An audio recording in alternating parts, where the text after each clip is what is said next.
Good evening, ladies and gentlemen, and welcome to Mount Carmel Area High School Red Tornado football.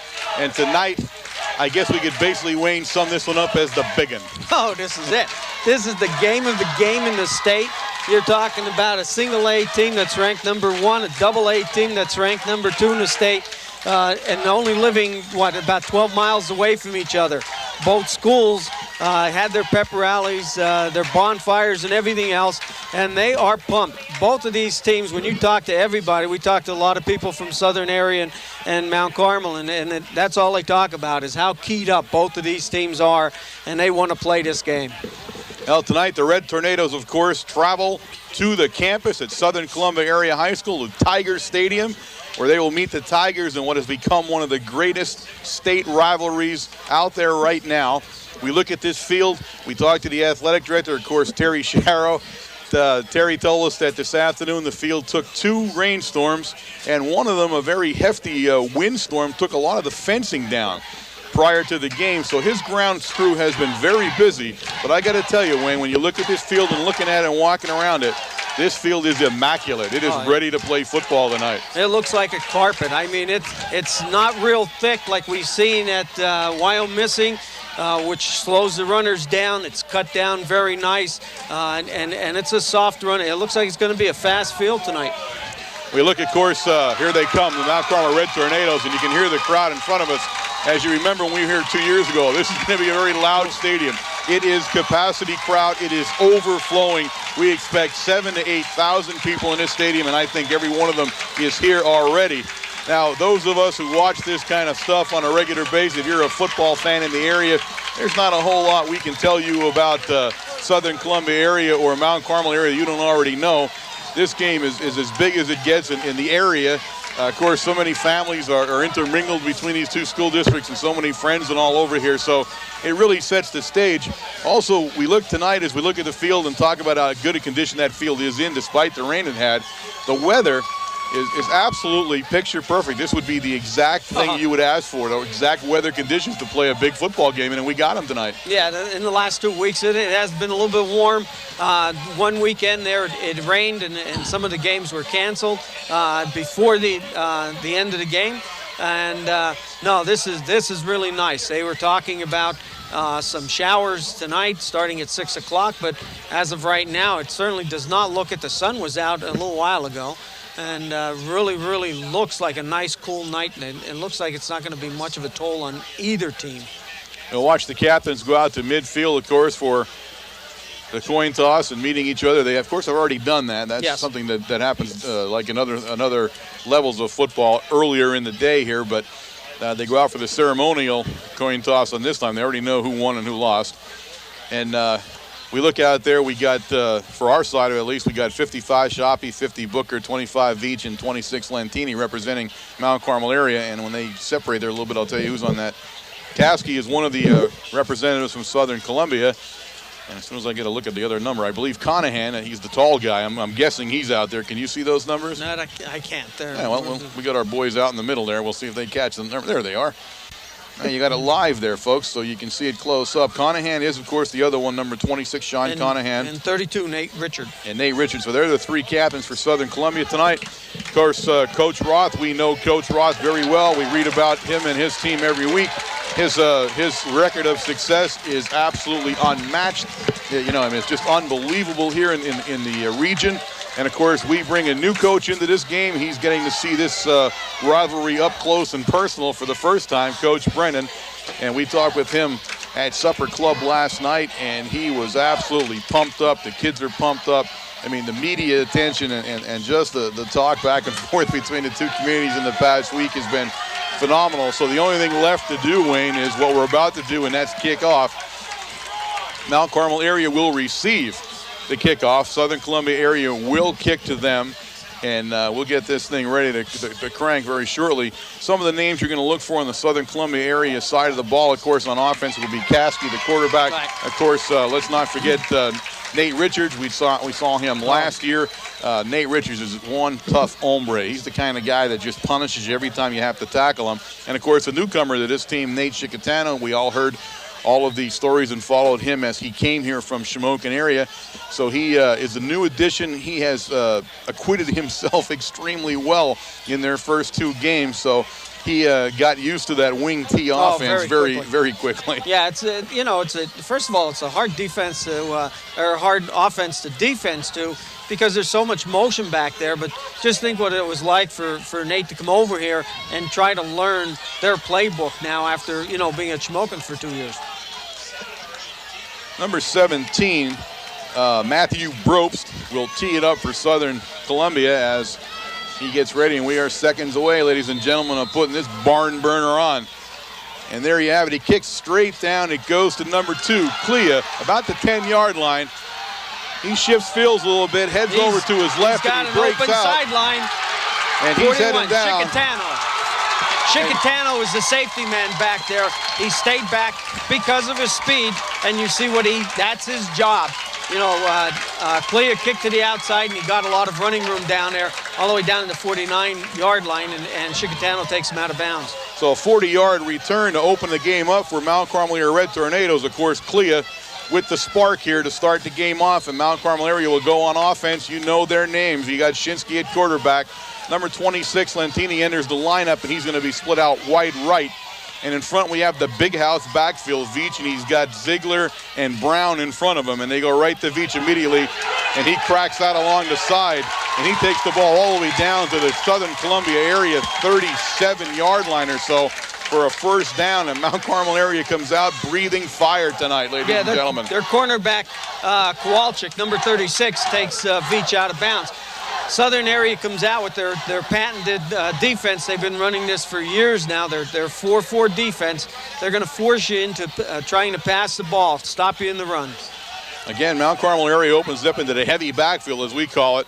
Veach is running behind him as he cuts back, and he takes the ball down to the 31-yard line, where it's going to bring up a second down and 5 or so for the Red Tornadoes. So they are carving up chunks of yardage here in the early going against the Tiger defense. Okay, again, the offensive line in center, 54, Randy Swank, 69, Nick Cuff, left guard, right guard, number 50, Matt Booker, 55, Dave Shoppy, left tackle, number 59, Nick Bierster, right tackle. This time we come out in a different backfield, split backfield. And we hand it to Ziegler, and he smacks it right up the middle as Ziegler takes it down to the 26-yard line, where it'll be good for another Mount Carmel area Red Tornado first down. Getting back to the lineup, the offense, number 2, Josh Clea, the split end. Number 6, tight end, Vince Senchak. You have John Kerpich will be coming in, number 37. Dave Shinsky, quarterback. Aaron Ziegler, number 40, the blocking fullback. Number 25, John Veach. And number 21, Steve Matsura, will be playing in a slot or a split. Medalis goes into the lineup for the Red Tornadoes. He comes out here split all the way out to the right next to Matsura, and you got Lentini over to the far left as Shinsky looks to pass now. First pass, and he hits number 1, Medalis. Fumbled. And Medalis dropped the ball out, but they're going to call him down, and he takes the ball down to the 21-yard line of the Southern Columbia Tigers, where it'll be second down and about 5. It's going to be a long 5, about 5 yards on the first pass play for Shinsky as he hits Medalis in the flat. And the defense, Wayne, we talked about Southern Columbia, that's a 4-4 defense, and they're daring you to throw the ball. Right, and that's what they're doing. They're going to stop you on the run or try to stop you. And they're shifting and putting motion.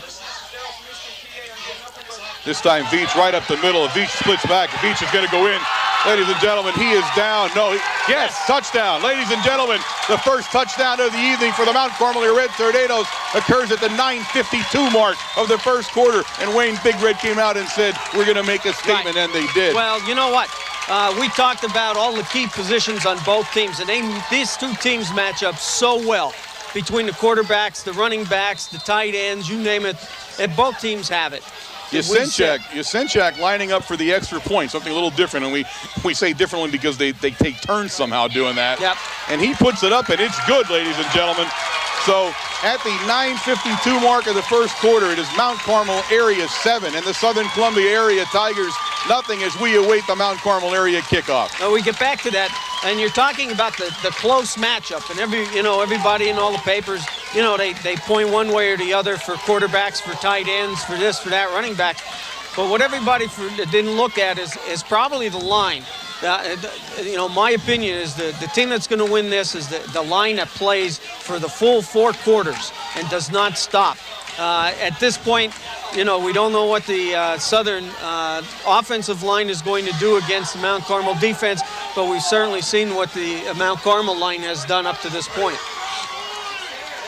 Yusenchak's going to tee it up for Mount Carmel area as he prepares the kickoff, and he'll be kicking off down there to number 32, Nate Richards, and of course Nate Chickatana, number 41, in deep receiving position. Now this is going to be a test to see what we're going to do, because you got 2 speedsters down there. Richards here for a number of years, and we know what he can do. We've seen Nate at Shamokin when he gets in the open. He's already brought one back this year for a touchdown. Is Mount Carmel going to kick to them or keep it short? And he kicks over to the Richard side, and Richard will take it about the 15 or 16-yard line. He breaks up, and he's brought down about the Southern Columbia 29-yard line or so, where the Tigers will take over 1st and 10 and begin their first offensive set of the evening. Number 26, Ron Lentini, and number 85, Justin Dillo in, and a good, strong hit there. Of course, Southern Columbia will come out in their famous wing T offense. A lot of motion, a lot of deception, very hard to find who has the ball. So we'll keep you posted. Watch carefully as Caskey brings them up. And he hands off to Richards immediately. Richards tries to get along the line. Number 69 for Mount Carmel area. That's Nick Cuff, and Nick Cuff came in and completely wrecked the play. It'll be a loss on the play of about a yard. It'll bring up a 2nd down and 11 for the Tigers. Now for Southern area, it seems a little different. That was just a straight handoff. Running out, they had pulling guards and everything. It looked like something like we would run. Caskey brings him up. He's got Chickatano in that slot position. And number 40, Trometer, and he drops back the pass right away under heavy pressure, and he's brought down by Brown. And 40, Ziegler. Ziegler put a lot of pressure on him and kicked Caskey back up into the center where Brown made the tackle.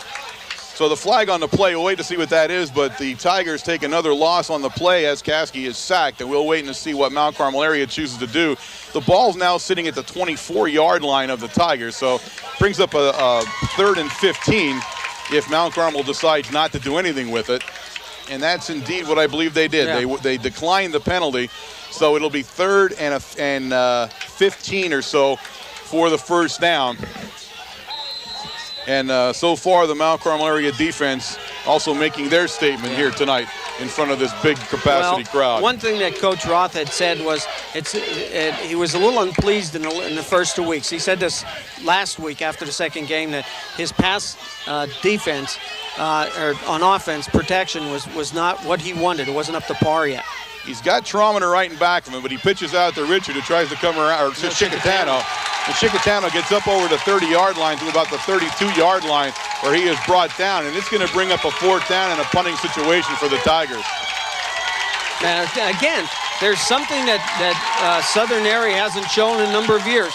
2 quick, one a handoff to Richards coming around. The other one is a quick pitch to Chickatano, trying to get him to the outside that he can utilize his speed.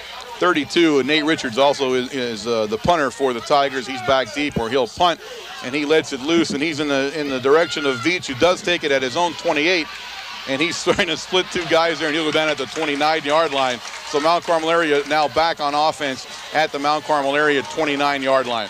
Okay, setting up the defense for Southern area. Again, in their 4-4, their defensive end is 86, Brad Sones. The defensive tackle, 79, Nick Fisher.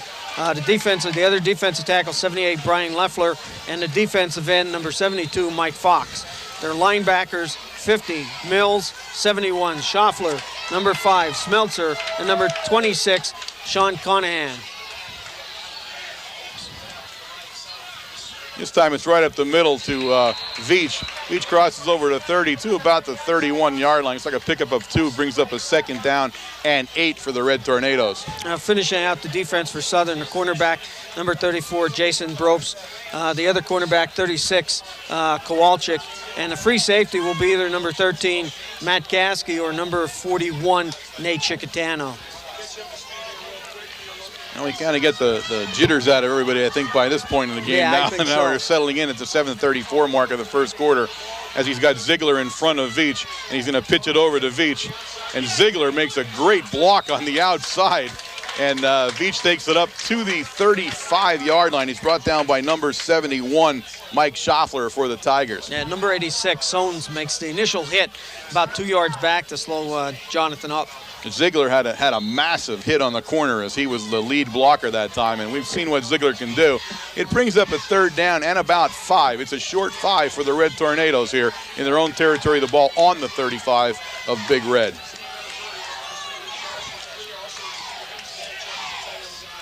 Slam Shinsky's going to go back in the pass. He's got plenty of time, and he finds Lentini at the 48-yard line, where a first down and 10 for the Red Tornadoes, as Shinsky is so far deadly accurate, as we have seen him in the first 2 games so far this season. Now, if this keeps up, Southern's got to loosen up their 4-4 defense a little bit, pull those backs, especially the 2 outside linebackers to cover the flats a little bit. Dave Shinsky has more, and that's what the 4-4 does for you. It takes your run away, but it gives your quarterback so much time because you're only worried about 2 guys. We're back in that kind of big-end backfield there as we had the Veach, and he tries to get around the corner. He does, and he's going to get all the way down to the 41-yard line. Chicatano kind of hog-ties him to the ground, but once again, a first down and 10 for the Red Tornadoes, and offensively they are chewing the Tigers apart here in the first quarter of play. Some good blocking up on the interior of that line for Mount Carmel. You're talking on that side, we got number 54 to center, Randy Swank and Matt Booker, Nick Bierster, but also you have number 40 coming through there as the blocking back, the fullback, Aaron Ziegler.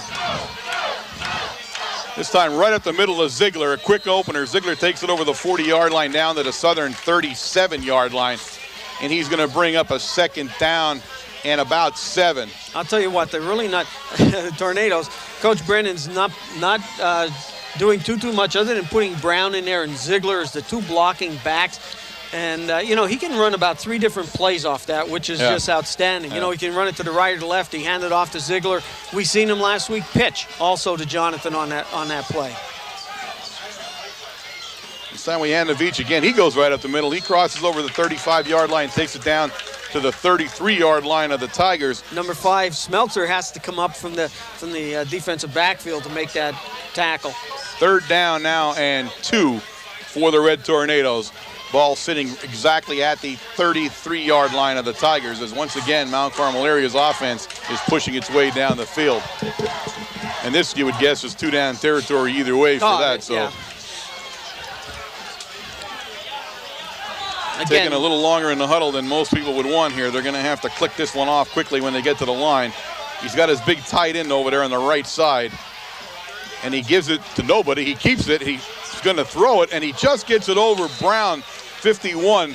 The fullback had filtered out of the backfield into the flat, but a little too high for him. It'll bring up 4th and 2 now for the Red Tornadoes, and this is where we said we're going to be going for it either way. But he had Brown open, ladies and gentlemen. That's the play you may see again later on. Yeah, and Brown was wide open. He's a big target, 6'1". He's definitely a big target. He's a big target, and unfortunately it was just a little overthrown. He's big, tall, and big wide. It's hard to get the ball around him, too. So Medalis now trots into the game as Shinsky brings the play in from the sideline. Of course, Coach Brennan keeping a nice mix going here on offense for the Red Tornadoes. We see the 2 walls of granite in there, 31 and 40, the blocking backs. This time Veach will take it right up the middle. And I don't think he got it, to tell you the truth. I think they stopped him. I believe the Southern Tigers have stopped him the way it looks, as he went right up the middle behind the 2 big ones. But the Southern line, they're going to measure it, but from where he placed the ball at, it doesn't look like he got it. So we'll wait and see. You'll see on the monitor very closely where it is. I don't know if it was an interior lineman for, was it the defensive tackle, number 69, Fisher, but Veach had sort of a clear hole there for running, and somebody just tripped them up, just got their arm out and tripped them. Yeah, the Tigers have stopped them. We will not get the first down. They'll take over 1st and 10 as the Red Tornado offense is stopped down at the 31-yard line of the Tigers. So it'll be 1st and 10 for Caskey and his group as he brings them out. And we'll see what they can do. They were 3 and out in that first series of offense for them.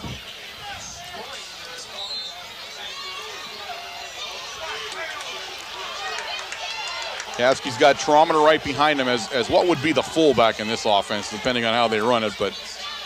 And he's going to hand it. No, he's keeping it. He has a keeper and this time he gets around the end, and he's going. And you got Dillo over there, and Dillo's going to bring him out of bounds. Veach would have also got him had he got past Dillo, but a big gain for the Tigers as Caskey on a keeper now out of that wing T offense. Picks up big yardage, takes the ball all the way down to the Mount Carmel area 47-yard line where it's 1st and 10 Tigers. Some nice blocking there by Chicatano on that motion. There was a pulling guard also. You see in the last series and this series, they're running to the outside. They're not doing too much up the center. Now he put Chicatano in motion this time, and he's going to hand off to Richards. And Richards is going to take it down to about the 40-yard line.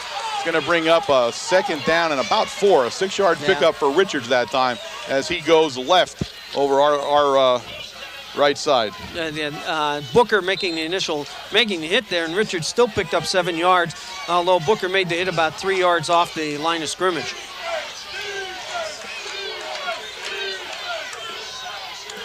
Second down and probably a long 2, it looks like, where they finally place the ball down as Caskey brings them up.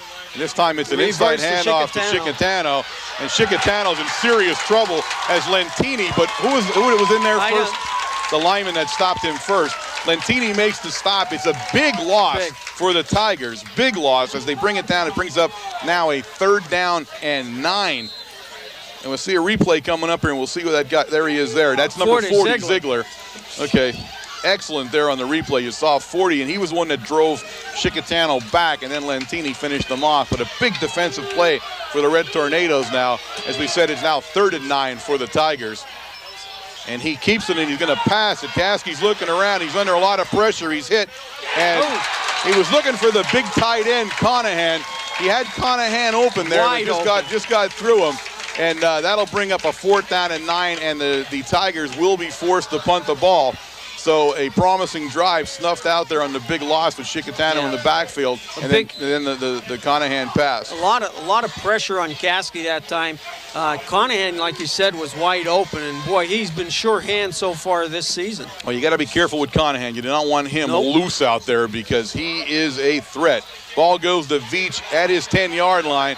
He comes near side there, and he's going to be brought down by number 36 for the Tigers, and that's Stephen Kowalczyk. He's a senior here, 5'10", 165 pounds for the Tigers, and he makes a short tackle on Veach. So the ball will be set down at the Mount Carmel area 18-yard line where it'll be 1st and 10. Yeah, Kowalczyk is their defensive cornerback, so he's used to being in there and making some solid tackles, and that's exactly what he did. Veach trying to give the stiff arm to break away from him, but Kowalczyk just wouldn't give up.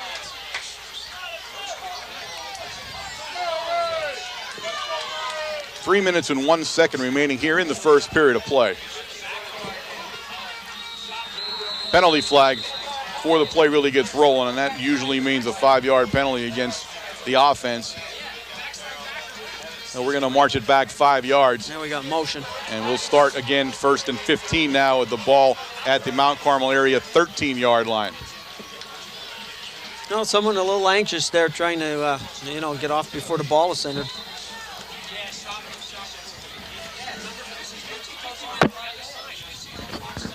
Number 1, Medalis goes in where Cleves comes out. Big Red comes up to the line. They've got Medalis and Matsura wide, but they're going to hand it to Veach. He's going to try to get around the corner, and he's not going to do it. Brings the ball up to the 15. It's going to bring up a 2nd down and 13 for the 1st down. Again, you take a look at Chicatano playing defense, free safety. He's mirror everything that Veach is doing. He's going to that side of the field, whether it's a fake or a true handoff, man. He's in that position.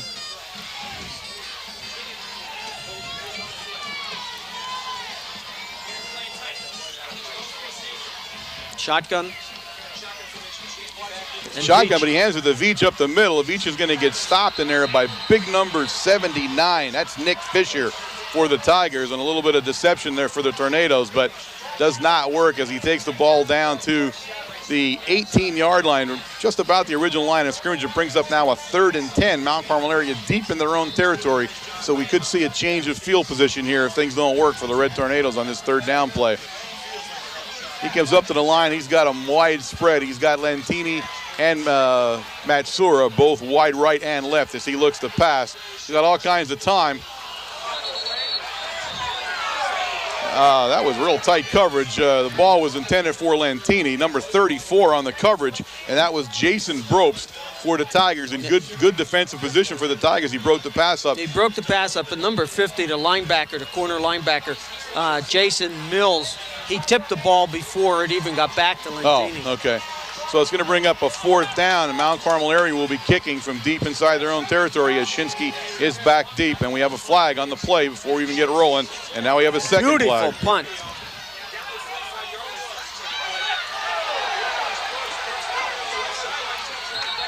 Brought down in there by number 42 for the Red Tornadoes, and that's Hajnowski. But we got 2 flags on the play at 2 different points. Pilarski, number 42. Motion. And we got motion.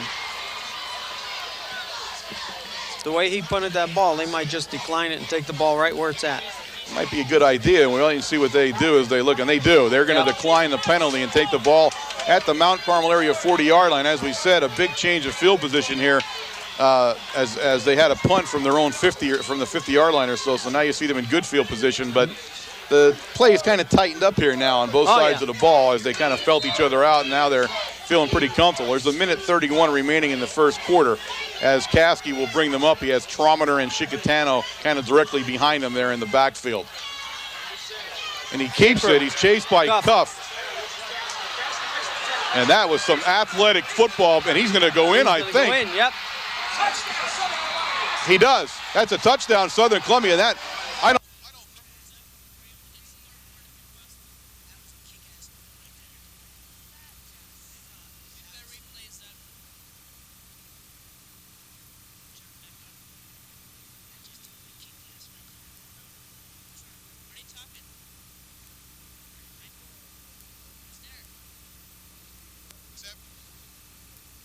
With the extra point attempt to be made here by number 17, and then again, that's Brobst.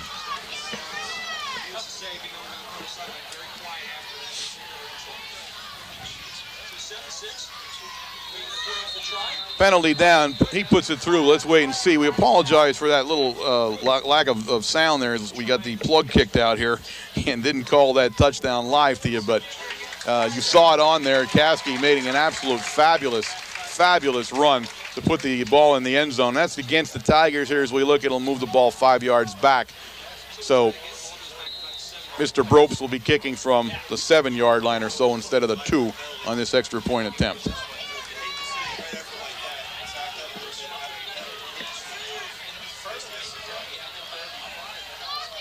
And he tees it up once again, and this time he's going to miss it. And he knew it right away. You could tell by the way he hit it. He knew it right away. He got it sideways a little bit. And that'll leave the score at the 1:19 mark of the first quarter. Mount Carmel area 7 and the Tigers 6, but we cannot say enough good things about what Mr. Caskey just did on that play. That's a big-time football play. I'll tell you what, it was a very nice run, and he was hit twice as he was going around the end. Just broke loose of the tackles and took off down the sideline. Yeah, you don't really, I mean, that's not a defensive lapse there. I mean, you got 2 guys that were in position to get him, and he just was so athletic that time that it didn't work. So. And on top of that, they had some excellent blocking on that side of the field from their interior linemen that sealed everything off, where you only had 2 guys making a shot at Caskey. And we saw Matt last year. We were extremely impressed with his play last year down in the Silver Bowl. So it's nothing new, but I guess he just continues to amaze me when you see him do stuff like that as he did the rest of the stadium a little while ago. Brobst will kick it off. He kicks it down the middle, and it's going to head to number 2, Clea again. Clea's looking to pick his lane, and he's going to be brought down this time by number 33, Eric Levan from the Tigers, as Levan got behind him as he was trying to pick a lane. And the return will take it out to the 26-yard line, where Mount Carmel area will take over 1st and 10. Again, Southern area offensively looks like they want to work to the outside. They want to stay away from the interior line, as we had seen in the first 2 games. The Tornadoes defensively in the interior are just unbearable in there. This time we give it to Veach. Veach cuts up the middle. He's going to take it up to about the 29-yard line. It'll be a 3-yard gain or so. It'll bring up a 2nd down and 7.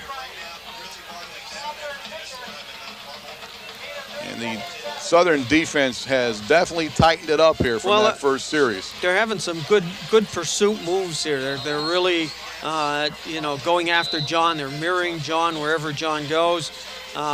If he goes right, goes left, no matter what. But it seems like they are totally keying on John. They have 4 guys off the center of the line as soon as he comes through.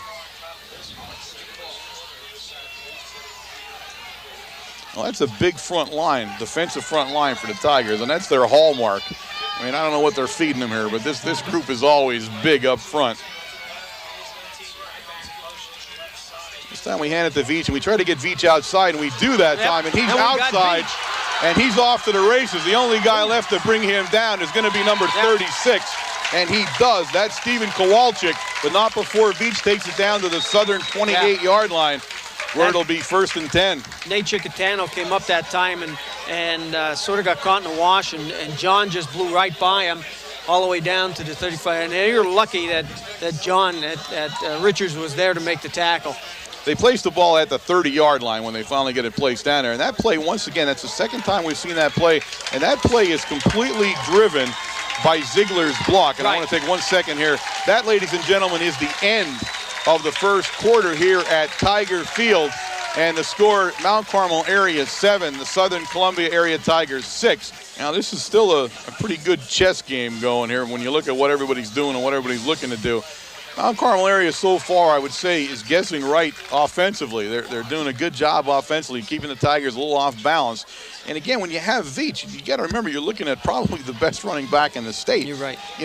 That takes a lot of doing. And what you do there, and I'm sure that Coach Brennan's watching this, what we're doing is you're going to watch a little bit, just as Coach Roth does. Watch and see what that defense does and how they react every play. And now when you get into the 2nd quarter and then the 3rd quarter, now you're starting to see an adjustment made here. And you may not see Veach carry the ball as much, or you may not see him carry it where he's been carrying it.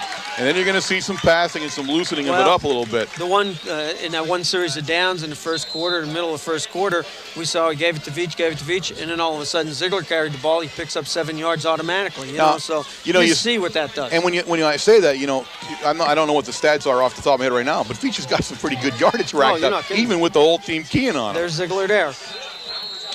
There you use Veach as a fake toss, and you send Ziegler up the middle. Ziegler takes it down to the Southern Columbia area 27-yard line, about good 3 yards. It'll bring up a 2nd down and 7 for the Tornadoes as Clea brings the play in to Shinsky.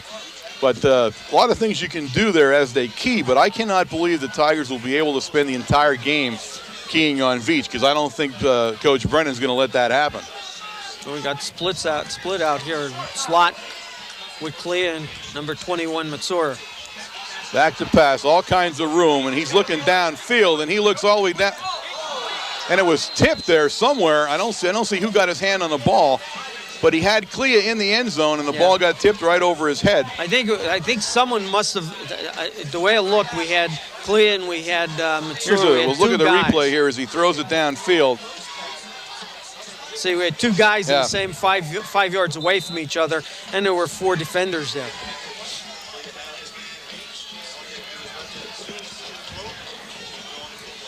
Now, Coach Brennan would have seen a couple of things on that play, Wayne, that I'm sure we're going to see again. Shinsky was looking downfield the whole time. He was not looking around a lot at anybody else, because that's where he wanted to go, but we saw a lot of guys in that pattern.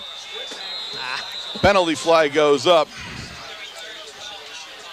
But you can't say enough about the blocking, the pass protection that Dave is getting. Yeah. Although that comes partly from the 4-4 defense, because they're only rushing 4 guys unless they're going to blitz one of their linemen. Yeah, they are. That was a penalty against Mount Carmel area. It'll be 5-yard penalty. It's going to bring up a 3rd down and 12 now for the Red Tornadoes and change the play a little bit. But you're right. He's getting all kinds of time to throw, and they're sooner or later going to have to start sending a linebacker out of that 4-4 to get into him. But then what that does, it leaves your zone open now. Now you can hit somebody out of the backfield into that zone. Looks over and he finds Matsura open, and Matsura down the sideline. Nice pickup. He's taken out down along the 26-yard line of the Tigers. It'll bring up a 3rd down and about 5. Yeah. Some pressure now that time. Now, we talked about this, and I think it was number 76 that got in and gave some pressure to Dave Shinsky that time. Threw the ball on the run, which is, not easy to do because you're not planting your feet, and there it was, right to Matsura. There's a timeout, I thought, on the field, but I thought I heard the announcer say it, and they ran out, but the referee saying, no, I don't remember any timeout, so brings up 4th down and 5, and the Tornadoes are looking downfield, looking for their big tight end, number 6, Yasenchak, and number 36 on the play. That's again Kowalczyk. Keep calling the senior's name out here tonight. Kowalczyk breaks up the pass, and once again, the Tornadoes turn the ball over here on downs. It's 1st and 10 Tigers. Ball sitting on their own 25-yard line. And again, good pass defense. We sent the big tight end down there in the middle of the fray, and that's something we'll see again tonight. Oh, yeah. But Kowalczyk right on him. Right on him. Caskey brings him up. He's got Trometer back there, and he's got Richards back there. And he hands it to Richards around the end. They're going to push him out, but there's going to be a flag. It's going against the Tigers. It's very close down to the 26-yard line. Has to be holding or tripping down there. I saw as we were pursuing that play, trying to stretch it out a little bit, you saw a hand come out and catch around the ankles. Yeah, that play's definitely going back. It's a holding call against the Tigers on a big run by Richards, but it's coming back. And that's going to bring up let's see where they march. I didn't see where they march it off from. We'll see where they set it down finally. But it'll bring up a 1st down now, and on the 17. 1st and about 18 now. The way, 1st and 18 or so for the Tigers. The ball now sitting back down on their 12, 13-yard line. I'm sorry, 17-yard line.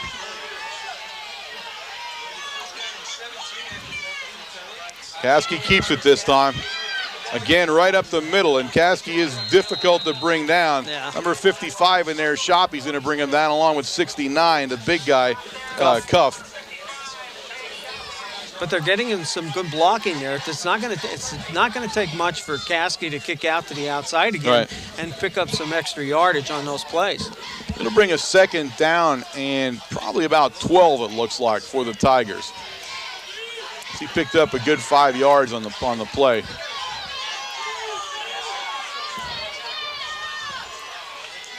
Send Richards in motion. He keeps the ball and he looks downfield, and he's going to be intercepted by Veach.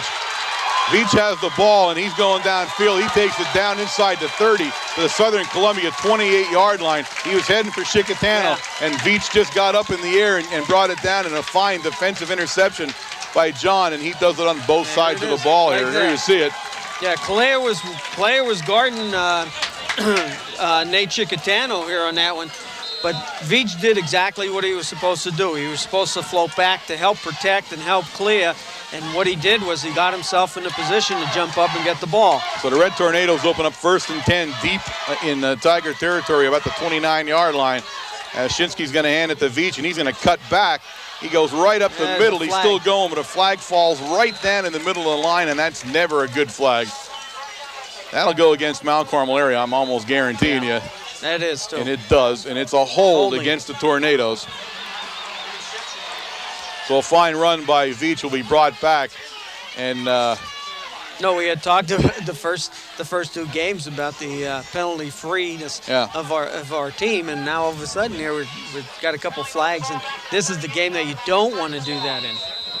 Well, you know, what you see different for both of these teams and the penalties is this is the first pressure cooker they're in. Oh, yeah, that's right. The first 2 games were fairly easy for them as they ran up big scores and had their way. But now when you're in a tight game and it's 7-6 and it's a rivalry, things get a lot harder to do the way you want to do them. Brings up a 1st and 19 now for the Red Tornadoes as they take themselves out of good position. And he finds Lentini down along the sideline. Lentini takes it down to about the 29-yard line. Right about the original line of scrimmage where it's a 9-yard gain, bringing up 2nd down and 10. Yeah, they just set up in a slot position. They send Clea deep to clear out the zone, and all they're doing is just running into the flat. And all they don't want to pick up real big yardage. They pick up their 5 yards just so they can get out of the hole a little bit. If he can break it, more power to him. Now we're doing the same thing on the other side. Split backfield. This time Shinsky tells Veach to move down the line, and now Veach is a wide receiver as Shinsky calls the play. And you see Chicatano comes over on top of him.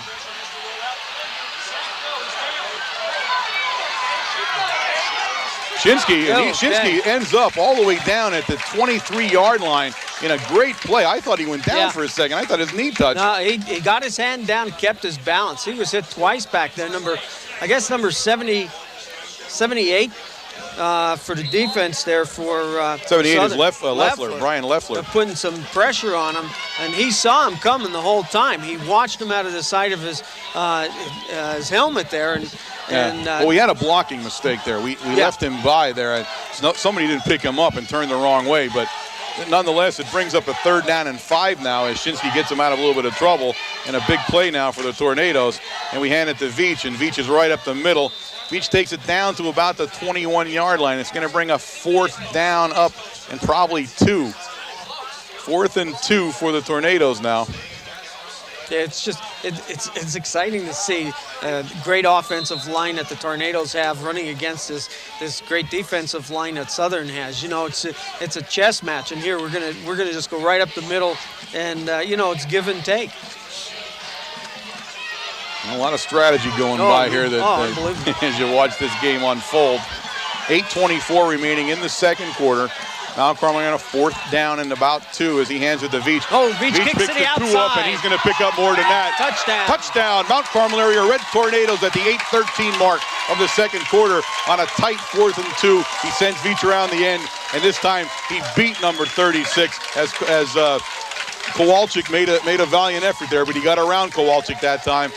And just like that, Mount Carmel area bulges out to a 13-6 lead. Southern, in that play there, if you watch it, Southern changed their defense. They kept in their 4-4. They split and put the 2 linebackers over the center, thinking that we were going to come back up the middle again. Yasenchak, now this time we trade hitting the ball the wrong way here as he misses it completely too. And that'll leave the score, Mount Carmel area 13 and the Tigers 6. But nice offensive series. And again, Veach is tearing the field up. We'll look forward to the first half stats and see what he's actually done yardage-wise. But he is definitely showing himself in the big game. Yeah, I'll tell you what, he's having some success to the outside. We've seen him kick right off tackle, or as soon as he gets around the end, he gets one-on-one, and he's going to pick up some big yardage on you. It was a great play by Coach Brennan that time. Southern area sets up their defense thinking that we needed the 2 yards for the 1st down, and we were going up the center. They shifted their 2 tackles a little bit further to the outside, put the gap in the center, and brought their 2 linebackers up into the gap over our center, right over the top, thinking they were going up there. And what happens, Veach kicks to the outside and scores. The big guy, Yasenchak, will tee it up, kick to Richards and Chicatano deep for the Tigers, and he gets a nice kickoff. He drives Chicatano down to the 10-yard line, and Chicatano right up the middle now, and still moving, and a nice run back by Chicatano all the way up to the 33-yard line, where it'll be 1st and 10 Tigers. So the Tigers take it over now, and it's been a kind of an offensive show here so far tonight. We'll see if the Big Red defense can stiffen it up a little bit. Both defenses struggling with these high-powered offenses here. Southern area, though, not doing too much, not running at all into the center. They are kicking to the outside and trying to pick up their yardage to the outside of our defensive ends. Once again, Tromener and Richards in that backfield. He's going to hand it to Richards, and Richards is going to go around. And this time, Richards is going to be stopped dead in his tracks, and we'll see who gets off the line there. And that's the big man, Cuff. And this time, Cuff fought through the block, and he's going to take Richards down. And he's going to probably, I would say he's right back at the line of scrimmage. It's a slight loss, but he got back to the line of scrimmage to bring up 2nd down and 10. And that's a play, as we talked about adjustments, that's a play they ran successfully several times. And this time, Cuff got through it and said no. And then also this time, we brought, to the opposite side, we brought Lentini up in the line and blitzed him from this corner. Fakes it to Chickatano, and he keeps it. He's under pressure, and he's heading down to the big man, Conahan, and he gets over Conahan's head that time, and that's not easy to do because Conahan's a big one. 6'5", 6'4", 6'5", Conahan is. 6'5", 225 pounds. I'll tell you what, you give him the ball and get him the ball in the open field, there's not too many guys going to take him down. No, he's a big one. Speed on him, and that's why you see him. You don't normally see a tight end running those particular patterns, but they're confident enough in his speed that he's actually running a wide receiver pattern there. And not only that, he's proved himself, last year and in the first 2 games, caught touchdown pass. He gets it in the open field and rumbles on. 3rd and 10 now for the Tigers from the 33. Caskey keeps it. He heads downfield, and he's going to have a completion for a first down, and that time it is Conahan.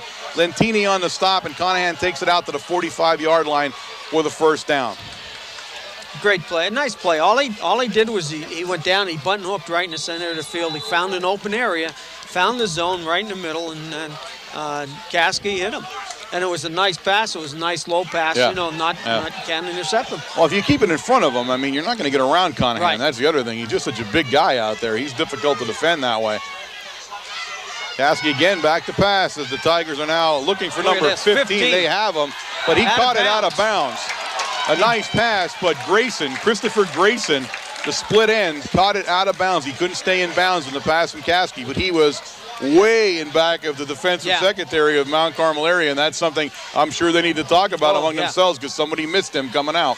Well, I'll tell you what, if Grayson would have just ran under the ball, he would have had it. He would have had a touchdown. He jumped for the ball, and when he jumped, his momentum did carry him out of bounds. Brings up a 2nd and 10 for the Tigers. Trometer and Chickatano in the backfield now for Caskey. And Caskey pitches it to Chickatano, and Chickatano goes left. He's going to be taken out of bounds about the 49-yard line of the Tornadoes as he just crosses over midfield. It's going to bring up a 3rd down and a long 5, almost 6 for the first down. Lentini taking him out over there on the sideline. Some good pursuit. But again, that's not their normal offense. That was a quick pitch. Right. Something that we were doing. They put some pulling guards out there, and it was a quick pitch. They want to get Chickatano to the outside. Now Chickatano comes up into the slot. Caskey's going to keep it. We've seen this before. He comes around the end, and he's got it still going. And Lentini's going to bring him down, but again, a lot of guys missing a tackle on Caskey that time. He takes the ball all the way down to the 29-yard line of the Red Tornadoes, and right now, Matt Caskey is shredding the Mount Carmel area defense. Yeah, he's their man. But you know what? Again, you can't say enough about their blocking. They're just they had a whole train going out there. They had the whole student body out there, and all they did was just split a seam for him to get through. 1st and 10 for the Tigers at the Mount Carmel area 29-yard line where Caskey brings them up. This time he hands it to fullback Trometer, and this time Brown cracks through the line and takes Trometer down. Trometer will lose about 2 yards on the play. It'll bring up a 2nd down and 12 now for the Tigers. This Brown made a heck of a play. Yeah, big. He did a swim move inside there and just came right up through off the right side of the center for Southern area and made a great play. Ball sitting now back at the 32-yard line of the Tigers. He hands it off to Chickatano coming around the other end, and this time Chickatano is upended by Ziegler, and Ziegler brings him down big time, and Swaldy, 54 in there too, making his presence known. Yeah, they ran close to the center of the line. Chickatano could not kick to the outside that time. And, of course, Brown makes the play. Swaldy, I'm Swank. Not Swank, not Swaldy. Boy, I'm back in a couple of years ago again here. Swank, I'm sorry, Swank. I'm used to that center position. I'll tell you what, I'm like a creature of habit here. Brings up a 3rd and 12 now, and Caskey looking to pass, and he swings it out to Chickatano. And Chickatano is going to be hit by number 6, Yasenchak. He did not get the first down. The ball's going to be set down at the Mount Carmel area 23-yard line. It's going to bring up a 4th down now and about 4 for the Tigers. A little flare pass to Chickatano that time. A little bit of motion. got Nate Chicatano moving in that direction. Caskey turns around and hit him just out on the flat, hoping he'd get around the end and pick up the first down. Big 4th and 4. He sends Grayson as far out as you can send him as the Tigers line up deep in Mount Carmel area territory as Caskey looks to pass. He's being chased now, and he's going to broken up by Lentini. Almost intercepted. He was trying to get Richard sitting right along the sidelines, but Lentini steps in front of it and bats it away.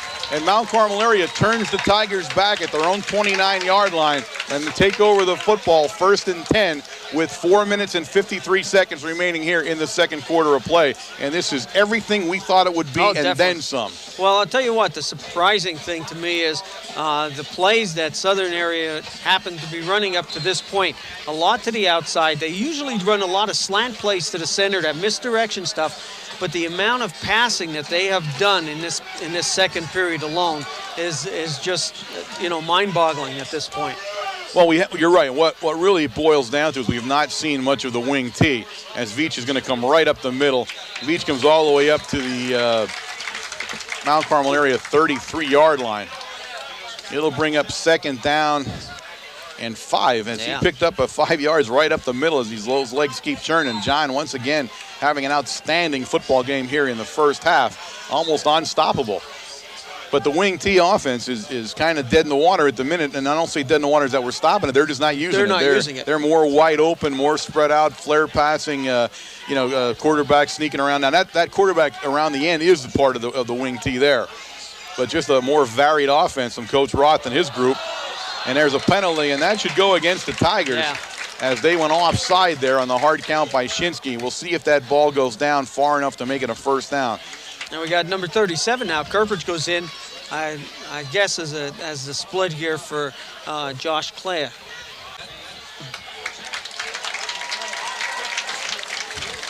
Boy, that would bring us up closer. See where they set it down. Yeah, we're saying 2nd and 5, but that could be anywhere where they actually set the 5-yard mark down at.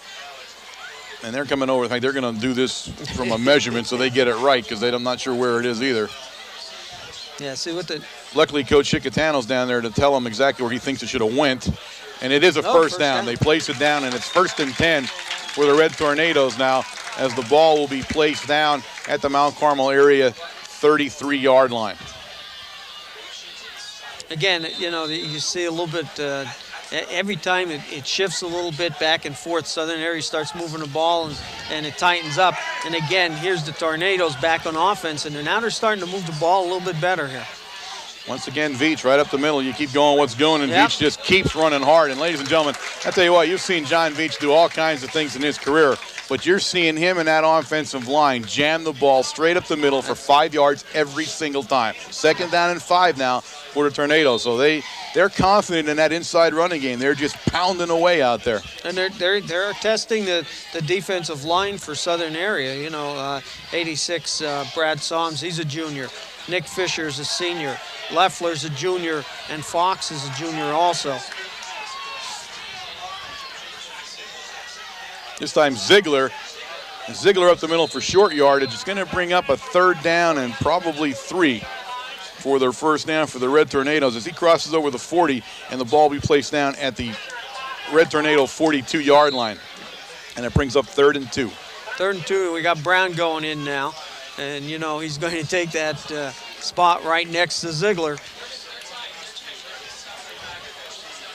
Now we'll see what the Tigers do. You want to watch that offense, their defensive set, because they got burned on the last short yardage play where we didn't go where they thought, although they are now crowded up into the middle again. And we pitch out trying to get around, and we're going to give Veach a chance to get around, and he does. Chicatano takes him out of bounds, but not before he gets down to the Southern Columbia area 45-yard line where it's 1st and 10. And Southern's having its worst problems on our short yardage plays at the moment. Well, again, I think Coach Brennan is actually now listening to the boys up here, Verano and I guess Painter. That's Coach Painter next to him there. Painter. And we noticed, I'm certainly sure they noticed also the defense that Southern sets up for their short yardage play here. 1st and 10 from the Tigers, and we have a penalty, and it's going to go against Big Red as every single referee on the field threw a yellow flag that time. I want to be sure we got everybody saw that one. So it'll quickly make it first down now and 15, and ball sitting directly at midfield. Now here's the case. The last short yardage, we went to the outside and we scored. This short yardage, we did the same thing, kicked to the outside, and we picked up, probably 15 yards there. John picked up for the first down. I'd like to see what Southern Area is going to come out with now and what Coach Brennan's going to run the next series. First and 15, we leave the big fullback Ziegler in the backfield, where we got Veach split out as Shinsky goes back to pass. Plenty of time, and he looks down for Clea, but it's incomplete. Number 5 for the Tigers, and I thought Tom Smeltzer had the interception there. So did I. As we threw into coverage that time, he was well covered, and we tried to thread it in there, but number 5 Smeltzer breaks it up. There's no way. There were 3 defenders there. Number 5 was there. I think the other linebackers were back there also. There was no way that I think he could have gotten that to Josh. So it brings up now a second down and 15 from the 50. Now we got a slot over on the other side. We got Yasenchak at the tight end. Now we're bringing Josh back to this side. Got to call timeout as we just got too much time wasted trying to get everybody in the right position. And Shinsky wisely calls times out. Coach Brennan walks out, and I guarantee you, as we said before, he is not walking out saying a lot of good things right now. He's not happy about the penalties. He's not happy about having to call a timeout because everybody's not in the right spot. And I think he's going to let everybody know that it's time to tighten it up a little bit. Mount Carmel area is going to have a second and 15 when this timeout is over right at midfield. But as good a game as we could have ever hoped for, as both teams have shown themselves to be as good as their rankings. The play that stands out and will continue to stand out all night tonight will be Matt Caskey's run for the touchdown, which was absolutely phenomenal. I mean, I think I can't say enough about how much I enjoyed watching that play, even though it was a Southern touchdown. Shinsky looks around at the pass, and he's going to be brought. No, he's not. He gives it to Ziegler on a. And he's blocking for him yet. Oh, we got a flag. As Ziegler goes down to the 40-yard line in a momentous collision down at the 40. I'm not sure what the flag is. It's going to go against Red. It's going to go against Red. I think they're going to call clip on that one. But there's an improvisation if you ever see one there. As Ziegler, the fullback in blocking position, Shinsky gets in trouble. Shinsky throws a block down there in the collision that occurred down there, and that was one head-on train wreck down there as Ziegler got to the 40-yard line, and we'll watch him march this flag off against the Red Tornadoes. Was either that or use of the hands or something. I don't know, pushing in the back. That might have been it. But that's the kind of play where you throw your whole offense off because no one knows what's happening in the back of them. You bet. But I'll tell you what, when Ziegler got ahead of steam there, I was wondering, he buried that head down, boy, and went for it. Dave was in front of him, though. That was the best part about it. Dave pitched the ball back to him, got in front of him, and threw a block out there. So that's going to come all the way back. Yeah, Big Red's going to be in big-time trouble now as the ball continues to come back. They'll set it down finally at the Mount Carmel area 43-yard line, where it'll be second down and about 900. 23 yards. So Mount Carmel area offense kind of self-destructing here at the end of the half. Minute 27 and counting here as Shinsky brings them up. Now look at their defense, prevent defense. They're back in.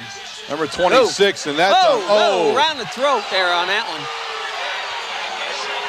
Oh well. Shinsky will go down at the. Let me see where they play. They place it down at the 35-yard line. Again, a blown assignment on the red side of the ball. As who was that? Did you see? I know, 26. 26. Yeah, the big guy. 26 for the Tigers. That's Conahan as he blew right by on a blitz, and we never saw him coming. We never looked, and he nearly took Shinsky's head off as he got to the quarterback. And once again, Mount Carmel area not wanting to ever remember this series of plays as it is now third down and 30 as time continues to tick away. 42 seconds, 41 seconds on the clock. The Red Tornadoes have had to delay a game as this is truly a forgettable moment in time for the offense. And well, I think that's where we started when we took the ball over at the 30-yard line. Now second and 35 for the Red Tornado first down as he sends Lentini in, and I'm not sure what the heck third and 35 play is. Yeah. I don't know if you have one of those. You know, Southern's going to be back in a prevent defense. They have John's back there, so Straight handoff to Veach right up the middle, and that's a safe play. Yeah. Veach will bring it up for about 5 yards on the play. Brings it up to the Tornado 34-yard line. And Southern's going to call timeout with 29 seconds left on the clock. Again, it's a good call by Southern. Southern wants either put pressure on Dave Shinsky on his punt or let him get it away, and we'll take it and work it downfield. Now, they do have enough of time, and, Caskey's been pretty deadly with some of the passes and been deadly out in the open.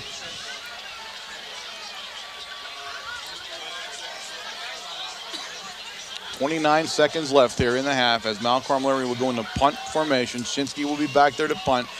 And the decision on the sideline over there in the black and gold is, are we going for it? Right. We're going to try to block it, or do we want to let him kick it away and hope one of the speed guys can bring it down the field on him? You probably get one play there and one more play depending where they stop, and if they do, and that'll be it for the half. So a little bit of strategy and a little bit of wonderment going on what's the best way to do this. And as we've seen, Dave had a lot of time to punt the only time he punted in the game, and he got a beautiful punt off. I mean, Dave is an accomplished punter, and that's in this case here, that's going to help. He does take his time back there, and he doesn't panic.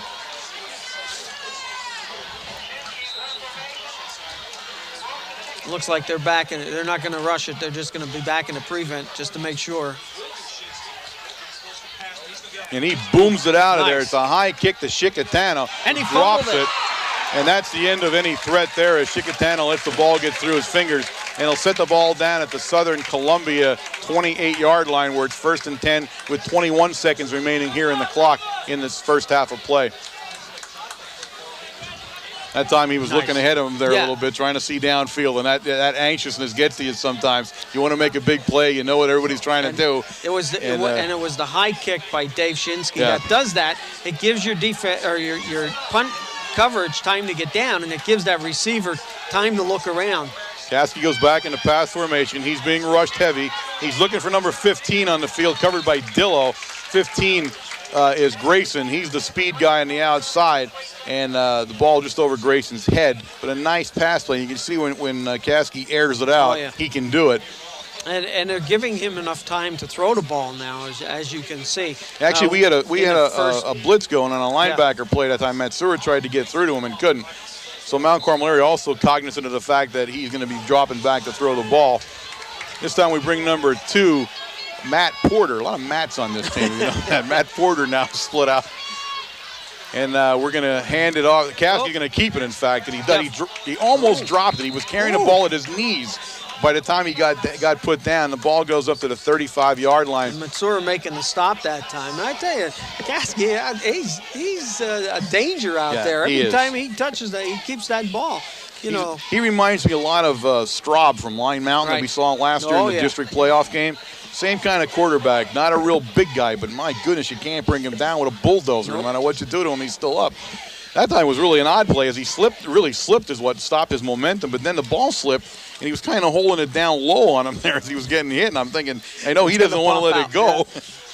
But a dangerous moment there for Caskey, but I guess for a dangerous guy like him, that's no big deal at the rate he's been playing so far. He's playing on the edge, that's for sure, man. First half there. 7 seconds left here. Time for one more play for the Tigers, and they'll get in that huddle in the timeout and trying to diagram one big one, and we'll be on the other side wondering whether we should shoot a linebacker or what we should do to stop it. Or go back in a prevent defense. And they are preventing. You can see Coach Babinski waving that backfield back. Clay and Veach will be back there. And the name of the game is do not let anybody behind you. He brings Grayson out here wide left. And Porter is wide right as he goes back to pass. Under pressure almost immediately. He's looking for the screen pass to Richards, and that's going nowhere as the big man Ziegler also saw a screen and brings Richards down.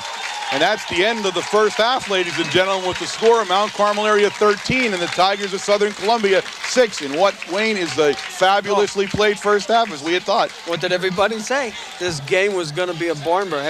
No matter who touched the ball or who had the ball last, that's going to be who's going to win this game. Yep. We'll be back momentarily with the stats from the first half and the second half of play, so stay tuned. Okay, gang, we're back here now to start the second half of play in this rockin' sockin' football game here We have the first half stats. Wayne was down talking to Jose, and of course, some of these numbers are going to surprise you a little bit as we watch the first half. We knew that Veach was having a big evening again, as he had in the last 2 games, especially in that first half, but not quite as big as we had thought. So he's going to read those stats to us as the Tornadoes have gotten onto the field and are waiting for the Taggers to come down that long ramp onto the field. So Wayne, take her away. Okay, if you remember in that first game, in the Wyomissing game, the first half, Jonathan had 124 yards. He comes back the next week against Panther Valley, bigger team, on our home field, 151 yards tonight. And I think John was geared up for this game. Every time you'd see in the paper about setting a school record and everything else, and he said he wants to do it at a big game. And when you take a look at the first half stats here, John Veach has carried the ball for 19 times for 163 yards. Ziegler 5 times for 23. In the rushing department, the Tornadoes carried the ball 26 times for a total of 184 yards already in the first half. In the passing department, we were 4 of 9 for 29 yards. Lentini 2 for 22. Matsura 1 for 7 out in the flat, and Medalis also 1 for 5 out in the flat. First downs 8. On the other side of the field for the Southern, we have the rushing department, 15 carries for 104 yards, and that a majority of that has to be from Caskey, because Caskey's 2 long runs here, and he's really showing how great of an athlete he really is. And in the passing department, 3 of 9 for 16. First downs for Southern, 4. Well, what we saw here was a tight ball game, a lot of feeling out and find out where everybody is. We've seen Veach, though, truly having his way with the Tiger defense. That part we can't downplay. He's run hard. The Mount Carmel offensive line has controlled the Tiger defense for the most part. We've also seen the Tigers come up here, kind of move out of that wing T that they had stuck to for so long and had been so loyal with. They line up in a wing T formation a lot, but they're doing a lot of things that are a little different than what you normally see from a wing T offense here, and they need to, and it's working. They're trying to utilize their speed. The difference on that side of the ball, as you had said, is so far Caskey. He is the big number one reason that they're in this ball game and they're so close. He is just one tough guy to bring down. He has a good head on his shoulders. He sees where he's out on the field, and he's throwing some nice passes. Now, the other thing we look at here in a tight game, and what also defines that first half on both sides of this ball, is missed opportunities. Mistakes in the form of penalties, especially on the Mount Carmel area side of the ball, but both of them have suffered a little bit from crucial penalties. But missed opportunities, guys wide open, not getting the ball to them, that kind of thing. And that's kind of defined the first half too. And that's exactly what a big football game brings you. Some outstanding, sterling plays, and a couple of plays that you're banging your head in the wall about when you look at them on the films on Monday. So if the first half is an indication of what we're going to see here in the second half, we're going to see Mount Carmel area continue to churn the ball on the ground, continue to whack at that defense and watch to see if it breaks. Southern has to be able to stop Veach. They have to. They need to do something. If he gains 100 yards in the second half, they've lost the ball game. That's a simple equation, and I'm sure they went over that at halftime. And Coach Roth said that. He did say in a news article that if Veach hits his 244 yards, they will be in trouble for the evening. You have to give a lot of credit down there to the defense of Southern also. Mount Carmel had the ball turned away down either on the 30-yard line of Southern, the 20-yard line of Southern. I think 3 times in the first half we were turned away, not in the red zone yet. We didn't get that far, but it was the 20 to 30-yard line, and we were turned away 3 times. They took the ball over on 4th down. So we'll get ready to tee it up. Big Red will kick off to the Tigers. They will go on offense to start the second half, and we just expect an absolute fabulous half of football, both sides of this stadium, the fans, and I cannot emphasize that this is one big crowd of people here. They may have easily set a mark here, in fact, for a crowd here tonight, as it is an overflow crowd, and it is a vocal one. Oh, definitely. That kind of marks this series. Everyone out there cheering and yelling, and you can clearly know when one team or the other does something here. So and everybody, I think, realized what type of game this was going to be from the beginning of the season. They knew both of these teams are coming in with some power houses. And they knew that both of these teams, a little different from the previous seasons, that both of these teams finally matched up toe-to-toe, player to player, and that this was going to be a barn burner right down to the very end. And we'll get ready here, so strap your helmets on, folks, and get ready as Yasenchak knocks it down. He's going to hit the ground and bounce a little bit to Richards. It gets behind Richards, and he's immediately in trouble, and he's going to go down big. Lentini got him off his feet, and then a host of, and I noticed I used that football word, host. A host of Mount Carmel players bring him down, but Southern Columbia now forced to start this first half in poor field position at their 13-yard line, where it's 1st and 10 Tigers. And I'll tell you what, that was all because of the way Vince kicked the ball. That ball was a knuckler going down there. It wasn't spinning over nothing. When it hits the ground. Back when he hits Richard in motion, he hands it to Tromener right up the middle, and Tromener finds an opening. He's hit hard down there by Cuff. Veach was down low, and Cuff hits him up high. But a nice run by Tromener. He looked like he was stopped at the line of scrimmage almost there, and when it's all said and done, he gained a first down. So it's 1st and 10 for the Tigers, and that it didn't look like a whole lot, but he managed to turn out about 11 yards there for Tromener.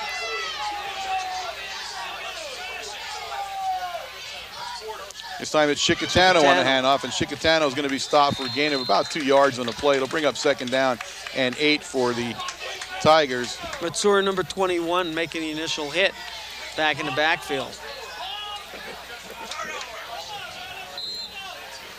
Again, some safe plays. Nothing fancy in the backfield for Southern. All it is just some straight dives. That first one, the Tromener picks up 1st down, now to Chicatano.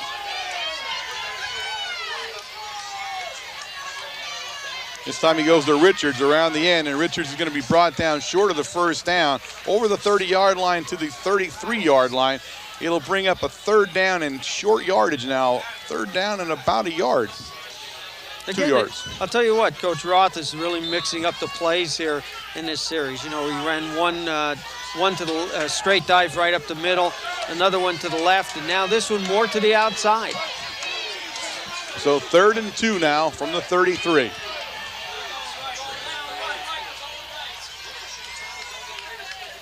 This time it's Richard. He's got everybody in front of him, and he's going to skid his way. Yeah, you're right. Very close to the first down. I think he's going to get it. Yeah, I think he did too.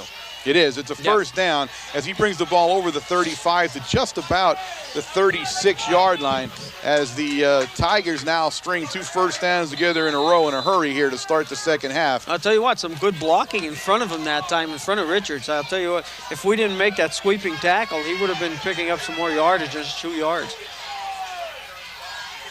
Chicatano on the carry. Chicatano is going to be brought down very quickly in there. Number 40, Ziegler, on the tackle. Chicatano will pick up just about 2 yards on the play. It'll bring a 2nd down and 8 for the Tigers.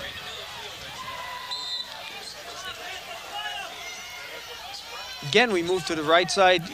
Take a look at what Southern's doing. Again, there's no deception back there. It's not a true wing tee that we're used to seeing in the last couple of years. Watch their offensive backfield. Now this set is. This time he keeps it. He's going to look downfield in the pass, and he's got he had Dillo on great coverage that time. I'm trying to see who he was trying to. He was Grayson. 15 down there, Grayson. Dillo could not have covered it any better. And again, a nice pass that time by Caskey. He can air that thing out when he wants to. It'll bring up a 3rd down now and a 9. I'd say 3rd down and 9 now for the See, now the Tigers. they picked up a 1st down. They ran Chicatano to the right-hand side, and they were looking to catch Dillo looking in the backfield. That's what they actually were doing. They were running Grayson deep as far as they can, but Dillo never bit. Dillo stayed there, never went for the fake. Big 3rd and 9 now for Caskey as he brings them up. Matt puts Richards in motion. He keeps it on, and they're going to pass. He looks downfield. He's in again in trouble, and this time the big guy, Booker takes him down along with some help from Ziegler that time, and Caskey could not do one of his great escape acts. Yeah. And that will turn the ball over. And you look at the replay here. Watch Brown here. Brown actually pushes him out of the pocket there initially, number 31. Right. and that gave him enough time. I'm sorry. That's 21. That was Matsura. Yeah, Matsura came through. Excellent play by Matsura. Richards back to punt, and he booms one out of there. He's heading in the direction of Clea, and this one's a big one. As Clea catches it and going to be right along the sideline. He had nowhere to go as he'll be pushed out of bounds right at the Mount Carmel area 26-yard line. Will be 1st and 10 for the Tornadoes, but Richards cranked one off the foot that time. Boy, oh boy, I'll tell you what, you don't see many high school punts like that. That spiraled as soon as it left his foot, and it shot up above the light standards. Didn't give Clea much time to react after he caught the ball and was taken out of bounds. So we'll answer a big question right here now as we talked at halftime. What will the Tigers do to stop Veach? And they must put him down more often than they had, or they're going to be in trouble, as he has run wild on them in the first half. And directly to Veach again on a pitch out, and he cuts back upfield, and he's going to make it up to about the 31-yard line, where the big guy, number 71, Mike Schaffler, finally corrals him, along with some help from 79, Nick Fisher. I'll tell you what. That's a deep set for Veach. And what we do is we pitch back to Veach, and Veach picks where he wants to go. He waited for Cuff to come over and put a crushing block on the defensive end, and as soon as he did, Veach took off towards and then cut back towards the center again, picked up 6 yards. Yeah, it's about 5 where they place it. It's going to bring up a 2nd and 5, but he churns out 5 yards of carry right now as he is so far unstoppable. This time, Ziegler, the fullback, goes in motion, and this time we don't get number 50.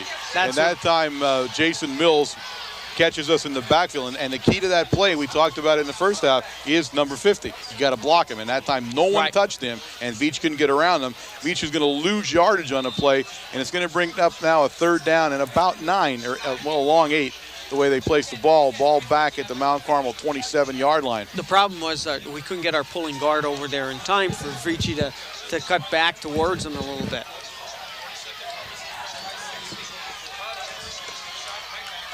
Back to pass. We got a blitz going here. Shinsky looks. He's going to get Clea, and he does. Clea is going to take the pass down at the Mount Carmel area 37-yard line. Good enough for the 1st down, and that was a pretty play by Shinsky as he was moving around in the pocket a little bit and then finally stopped dead, planted his foot, and threw a bullet to Clea. And the best part about it, Clea hooked, and when he hooked, he came up towards the ball. That's what you're supposed to do. Come back 2 yards. Absolutely. Your defender cannot get to that ball at all. But Dave's passes on that play, on that pattern, are perfect. They're down around the knees. They cannot be intercepted or cannot be blocked. 1st and 10 for the Tornadoes. Flag down, the big guy, Brown, with the ball, but flags went down, and again, we have continued a pattern here in the second half of penalties. It's the 7-minute mark, 7 minutes and 4 seconds remaining here in the 3rd quarter, and this will go against Big Red. They'll march back 5 yards and once again bring up a 1st and 15. And we have been snake bit with penalties. I will say that about us tonight. I'll tell you what, Brown was on a roll. Dave was on a roll that time, number 31. I don't think Southern expected him to be carrying the ball like that.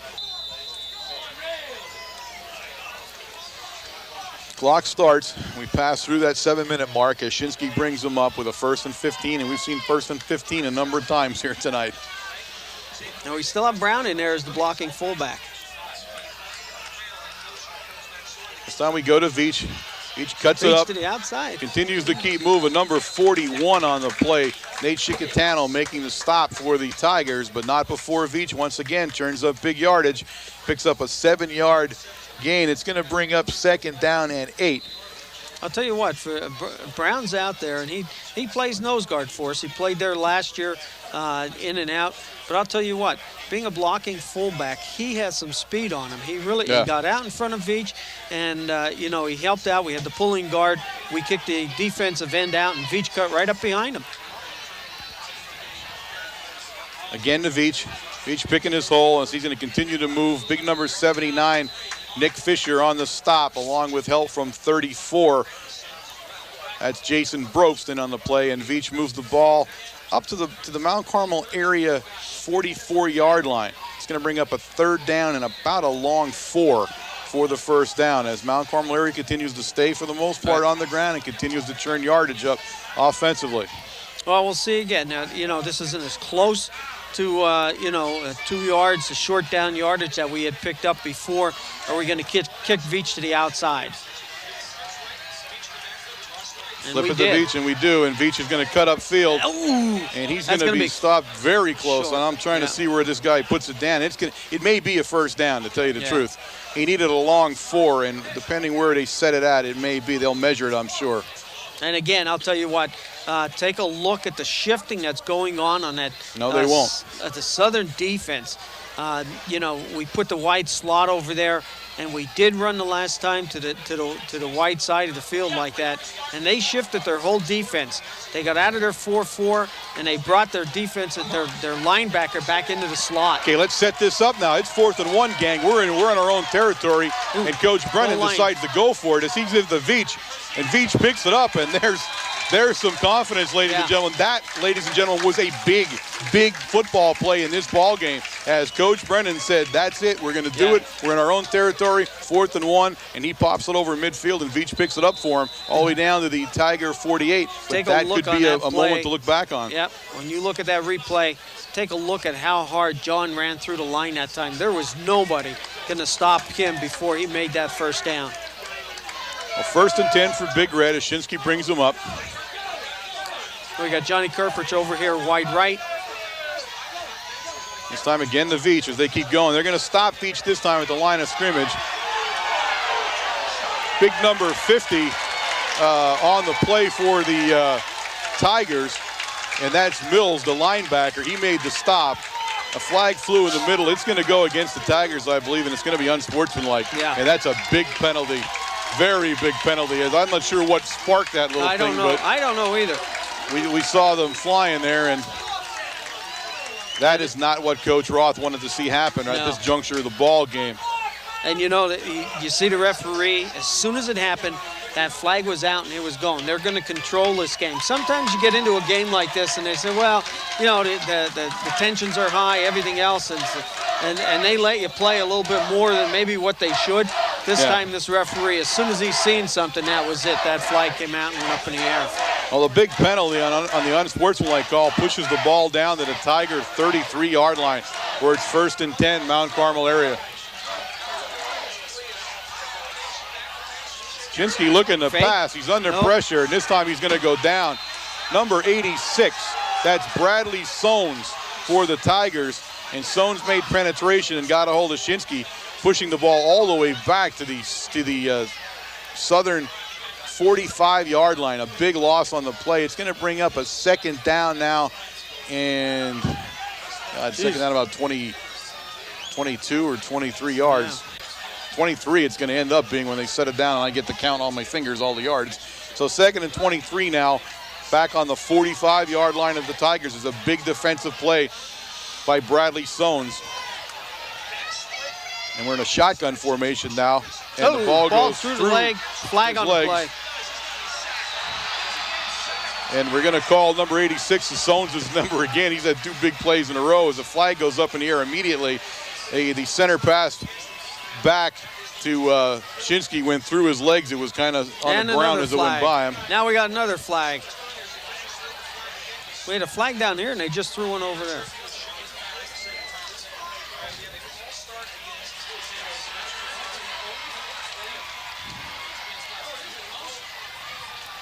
Not sure we're going to play. First, we're going to place it down to where he actually went down at, because it was closer than where they were standing.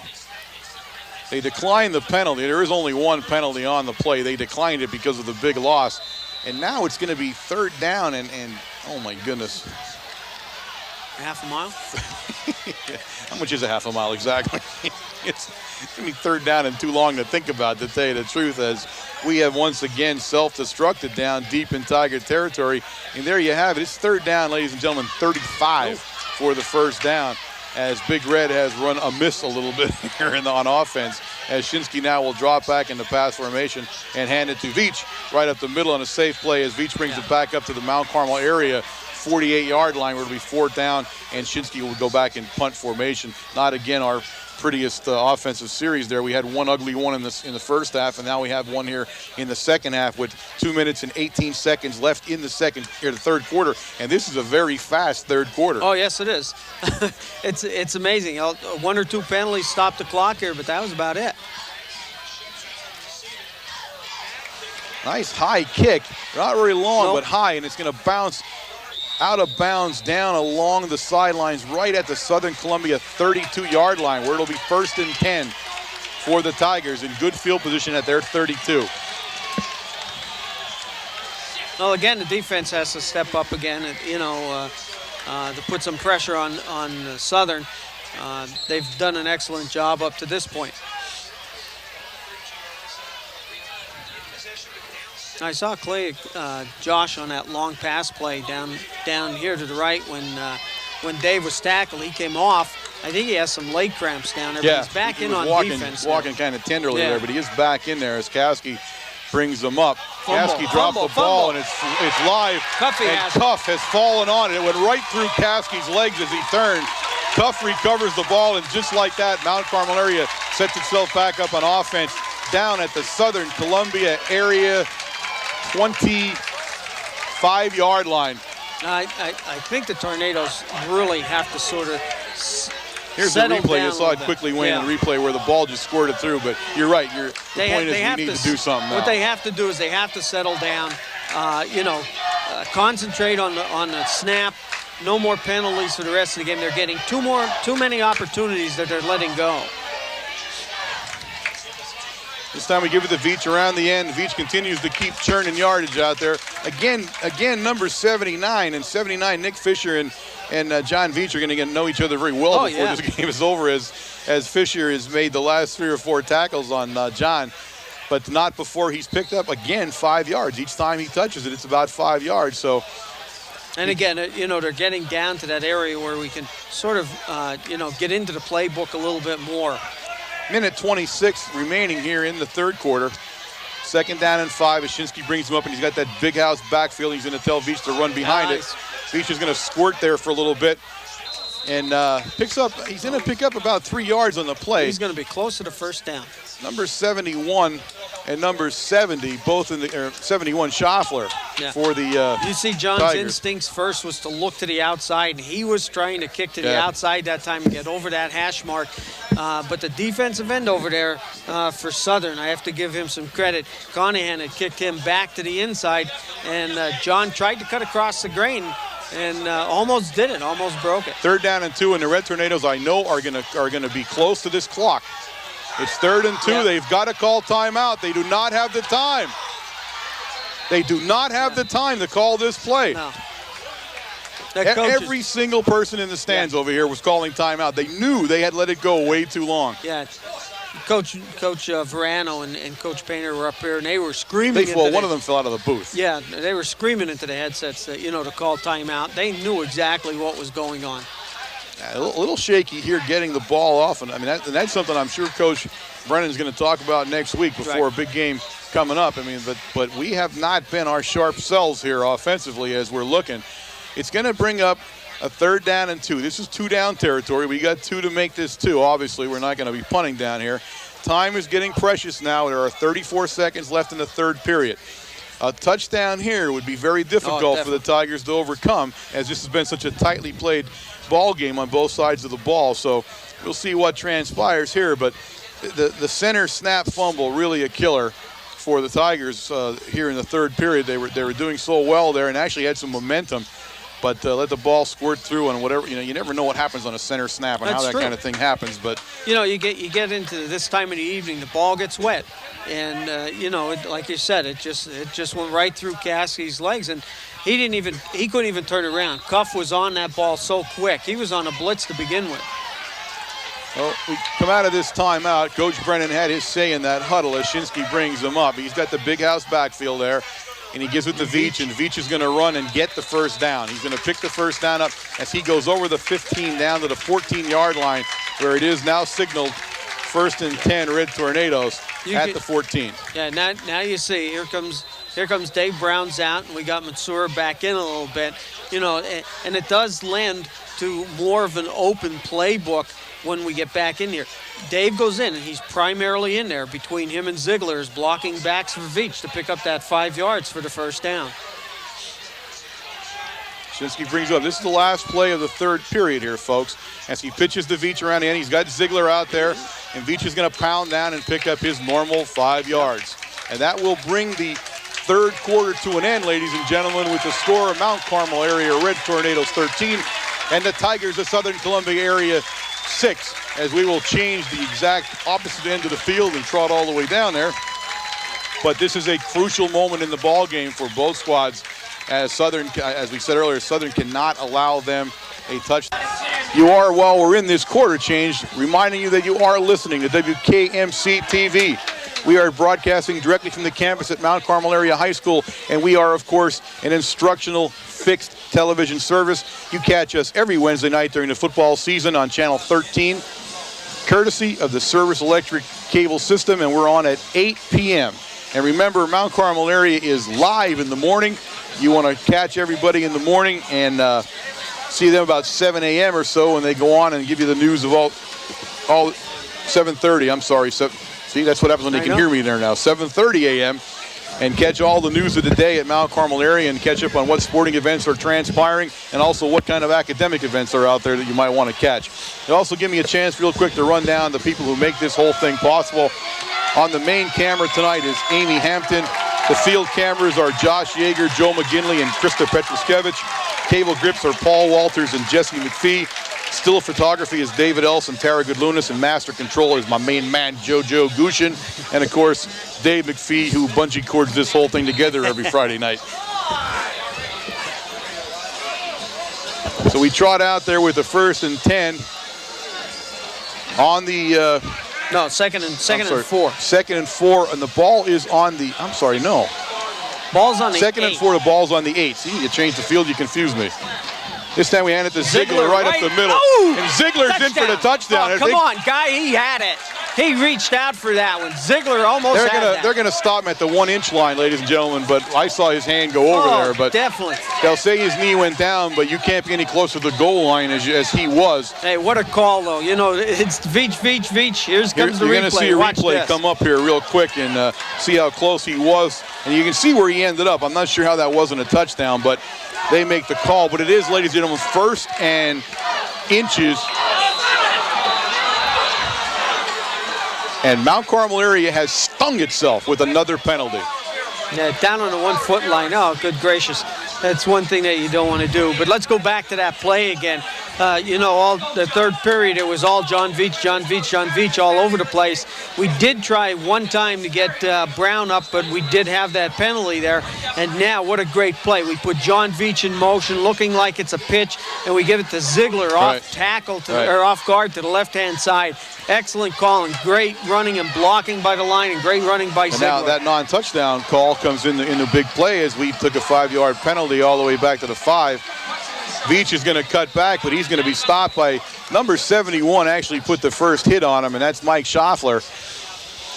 He'll just catch over down to about the 4-yard line. It's going to bring up a 2nd down and 4 for the touchdown. 2nd and goal from the 4. Take a look at Southern's defense, everybody. They're bringing everybody up to the back of the line. They have 5 guys. This is their goal line defense right here. They don't have anybody deep. Right to Veach again. This time Veach continues to churn out there. And this time, number 86, the big guy, has him in his hands, and that's Bradley Sones. And once again, he's come up big here in the second half. Sones is having himself a ball game on the defensive side of the ball for Southern. We'll wait and see where they place the ball down, and it really was no gain. It'll bring up a 3rd down and 4, and that non-touchdown is now even a bigger bigger call than it was originally. 3rd and 4 as Big Red comes up to the line of scrimmage. We got Ziegler and Veach in a split backfield. We didn't go to the big one there. And he pitches it to Veach and heads for the corner. To the outside. And Veach will put it in. Number 13 for the Tigers, Caskey, did his best to try to swerve him out there, but Veach had too much speed, and Veach turns the corner and puts a 4-yard touchdown in for the Red Tornadoes. You'll see the replay shortly. Watch him make the turn, and watch Caskey just come up and barely get to him. There's Caskey, but he could not get the right angle on him, and Veach goes in at the 10-minute and 1 second mark of the 4th quarter. And the score now 19-6 with Yasenchak ready to tee it up. And it got tipped at the line. It's no good. So we have not been very successful in the extra point department, but the score now 19 for the Red Tornadoes and 6 for the Tigers with 10 minutes remaining in this ball game. That play there is almost unstoppable with John Veach. First of all, the ball was on the left hash mark, so that gives John so much room to run to. Yeah. He only has to pick up 4 yards, and he's just cutting for the flag. As soon as he crosses over the goal line, that's it. And like you said, Caskey doesn't make that hit there. He's cleaning in. Yeah, and Caskey didn't have the angle, and that's just what it is. It's all about angles on that when you have 4 yards and a wide field. And he just didn't have enough of an angle. He touched them, and he got at his foot. But you got to do more than that, first of all, to bring John Veach down at any given time. But John Veach having a spectacular evening, ladies and gentlemen. He said before the game that he wanted to. He said that those 200-yard games in the beginning of the season were something that he was proud of, but he wanted to do against a big team and a good team, and there's nobody better on the field right now than the Tigers, and he is running up some big yardage. And it's really having a fantastic night for him as the big man, number 6, kicks it off, and he's going to send it down to Richards, number 32, right at the 10-yard line. And Richards comes up the field. Dillo's going to actually be the guy that brings him down. A couple of guys are in there, but Dillo had the hit as he tried to turn upfield. And the Tigers will take it over here, 1st and 10 from their own 32-yard line with just under 10 seconds remaining in the ball game. And we'll see what the Tigers have in store for us here, as they now probably have to take to the air a little bit more than we had seen. I was just going to, then more than we've seen. In the second quarter, I think just about every possession that they had, Warren, they were throwing the ball. But I think you're right. Now they're back on their heels, and they have to pass the ball. They pitch it out quick to Chicatano. Chicatano cuts it upfield. He's going to take it up to about the 35-yard line. Picks up about 3 yards in the play. It'll bring up a 2nd down and 7 for the Tigers. And again, that's a good call. No panic. No. You can't panic. There's a lot of time left in this ball game. But in the back of your mind, time now becomes the factor. Definitely. You got to think about it all the time. And I'm sure they are. So you can't, it's not where you can just keep churning yardage on the ground now and expect to win the game unless you have some big plays. Well, defensively, I think the Tornadoes have stymied their offense a little bit. This time Caskey, this time Ziegler. Not this time. Ziegler, Brown, and Shoppy all over him, but Ziegler was the key to that play. That time he saw it coming. Yep. He stood in there, he turned, he took the blocker down, he caused the backlog, and then the other 2 guys brought him down. But the play there was Ziegler. And that's what he finally needs to played do. it well there as Caskey couldn't get around him. Yeah, you can't worry about your own body on that. And that's what makes a great defensive end. You just take on those 2 lead blockers and you wipe them out. 3rd and 7 now for the Tigers. He goes back into pass formation. He's looking downfield, and he's got the big guy, number 26, Conahan. Veach put a vicious hit on Conahan, but he holds on to the ball, and Conahan looks back and says, nice hit. And that's the kind of kid that he is. I mean, there's a true competitor. He took a whack from Veach, but it's a 1st down for the Tigers all the way up at the Tiger 45-yard line, and the Tigers are moving here in the 4th quarter. You like to see that when he looks back like that. Yeah. He says nice hit, you know. Sportsmanship. That's what you like to see. This time Caskey under pressure. He had a blitz going there. 85 Dillo. Dillo could not have been in better position. Caskey was probably not in his best position to throw as we blitzed the linebacker and nearly brought him down. So it changed his throwing a little bit. But he was dead on yes, he was. Grayson, and Dillo just was all over him. I mean, an excellent pass. Caskey was running for his life there because after Matsura got done with him, Ziegler started chasing him, and he threw that ball on the run. It was right on target. But I'll tell you what, Dillo made one heck of a play. This time Caskey goes back to pass. Now he flares it out to Richards, and Richards is in trouble. He tries to go up the middle, and he does, and he drops it, but he recovers it, and he moves the ball up to about the 48-yard line for a 3-yard game, although there was a lot more action on that play than 3 yards would indicate, but it'll bring up a 3rd down and 7 for the Tigers as he actually made a great play because he was going to lose about 5 yards, and he cut what you normally don't do, is right into the middle of the crowd, but he kept churning there, and he kind of turned his body, and he picked up 3 yards. So a nice play by Richards, although it wouldn't seem that way when you see the amount of yardage. 3rd and 7 now for the Tigers from their own 48-yard line as he sends Richard in motion.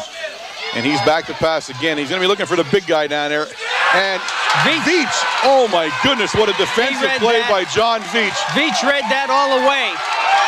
Veach will take it down to the Tiger 31-yard line, but that had to be one of the best defensive plays of the game.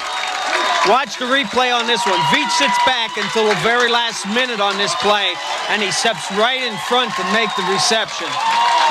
Some nice play there. That was athleticism at its very finest. They were going to Chickatano on that one, number 41 out on that flat. But Veach just, that was incredible. And again, I can't say this enough. That's what the free safety is supposed to do. He makes sure. Another penalty on Big Red. We did not have a player leave the field fast enough. That's 5 yards. We will start first and 15 again after a big play. And this is something I'm sure we're going to look at in the coming weeks, is what has happened here as far as management of who's in and out of the game.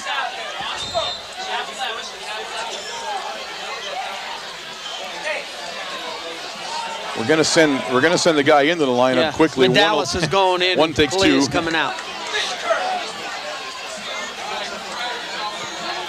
So there's 7 minutes and 26 seconds remaining in this ball game. Mount Carmel area has the ball at the Southern area Tiger 41-yard line. We call timeout now. They lead 19-6, and we're having I don't know what we're having now.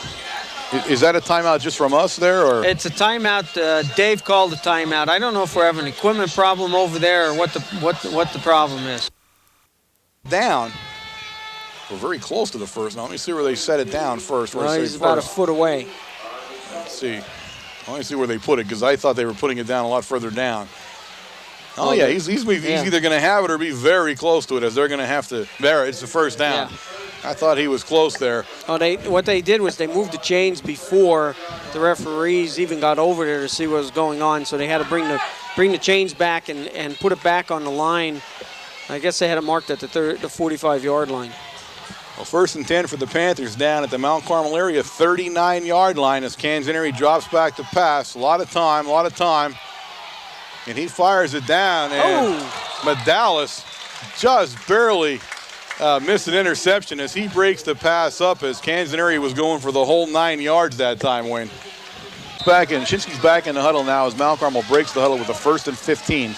All kinds of confusion to get this play finally going. I hope it's a dandy after we spend so much time doing it. And off to Veach. He cuts the other way, still on his feet as he crosses over. He's still going. He got to the outside, Warren. He's outside, and it's going to take Conahan to bring him down, all the way down at the Southern Columbia 19-yard line. And Mount Carmel area now has taken control of this football game, as Veach has just been phenomenal. This will be his greatest game of his career so far, as he is unstoppable. I can hardly wait to see the end of this game and see what those stats finally end up at, but he is running wild on the Southern defense now. It's first and 10, ball sitting just inside the 20-yard line of the Tigers. And we go right up the middle with Ziegler. And look at Ziegler pile driving now. Ziegler's going to be brought down by Conahan and number 72 in there. And 72, unfortunately, Fox will bring him down, but not only after Ziegler carried him for a while. Yeah. So I'll tell you, on some of these runs by John, and that last one especially, the line, that was going to the left side. And the line on the right-hand side had blew everybody back. Right. Enough for John to cut back against the grain and pick up all that yardage.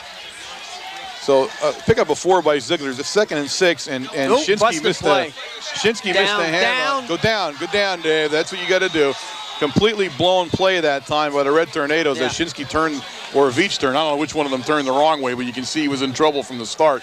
It'll bring a loss on the play, a big loss on the play. It'll bring up a 3rd down and 13 now for the Red Tornadoes. And I'll tell you the truth, I do not want to be in the film room when this baby's over, win or lose, whatever it ultimately ends up at, because we just had we probably had every mistake in the book going here this week. And we're still leading the game. Maybe we're getting them out of our system or something, but it's been one ugly week here for the little things, you know. Right. It's not anything real big, but the little things are hurting. Those little things are hurting you.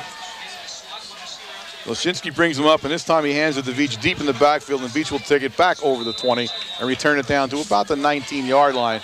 Carrying, a couple Southern Well, he has Fox once again. Fox making the play that time. He's having a heck of a second half, number 72. Fox is really, how many Fox tackles? Fox and Sones actually have really stepped it up here. In the second half. In the second half, we've called their number many times. Actually, 78. And 78's had an all-around good ball game. Fisher. Oh, Fisher. I'm sorry. I'm 79, Fisher. You're right, 78's Leffler. 79 Fisher, he had himself a ball game start to finish defensively. He's really had a stellar game there on the line. As Shinsky now drops back to pass, we look at Clea. Clea's going to catch the ball.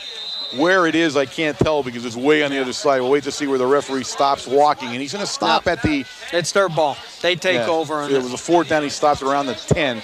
So they turn the ball over, but they churn a lot of time out. There are now 5 minutes and 2 seconds remaining in this ball game. Mount Carmel area out to a 19-6 lead over the Tigers. And now, unfortunately, the Tigers must alter their offense if they're going to stay in the football game. We're not going to churn it out on the ground. We're going to see a lot of passing going on here. And they have not been very successful passing tonight. 2 interceptions, not a lot of completion. So this is crunch time now for Caskey and to see what he can do pushing the ball down the field. We blitz right up the middle. Caskey's in trouble immediately by Matsura. And he gets it out to number 2 out there, and he hits him actually for about a 5-yard gain. Matt Porter, and that was, again, Caskey is so elusive. So Porter picks up 5 yards on the play. It'll bring up a 2nd down and 5. The clock was running, although I thought he got out of bounds. I'm never sure why that happens. I thought he went out of bounds on the play, but... Number 69, Cuff comes out. Cuff, I think he's cramping up a little bit. Damian Buggy, number 29, is going in at the defensive end position for Cuff. Caskey looks over that way. He's going to turn it right to Porter again. And Veach will bring Porter down right at the Southern 25-yard line. And that will be enough for the first down. It'll be 1st and 10 Tigers. And that's the kind of plays you need. You got to keep. Right. You want to keep them in bounds. That's what Mount Carmel area wanted. But Southern wants to move the ball, and they are nice short passes. And you know, like you said, they do have enough of time. You know, they're down 13. They're down 2 scores. You know, they score onside kick. You never know what's going to happen in a football game. But again, the Tornadoes defense have definitely stepped it up, I think, in this second half. We've seen Dillo covering Grayson like a glove this second half. Southern had tried, Cascade tried to go to him, to Grayson a number of times right from the kickoff of the second half and has been unsuccessful. Caskey has been, although pressured a little bit more in the second half here by the line. He is eluding everybody, but they're forcing him out of the pocket and doing something that he might not be used to, and that is throwing on the run, not staying in the pocket and setting up and throwing. And that does make a big difference, especially in high school. So Southern brings it up 1st and 10, 4 minutes, 18 seconds remaining here in the ball game. And he's got Grayson and Porter split wide as he looks quick over, and he looks at number 15, Grayson, and he's got him. And Grayson's going to be taken down at the 31-yard line. He did not get out of bounds as Dillo would not let him out, and the clock continues to click, and that's the danger. And Southern has gone to a no-huddle offense. Richards had come out into the flat with Grayson, so Dillo was a little perplexed on who to take that time. That's why he was open a little bit.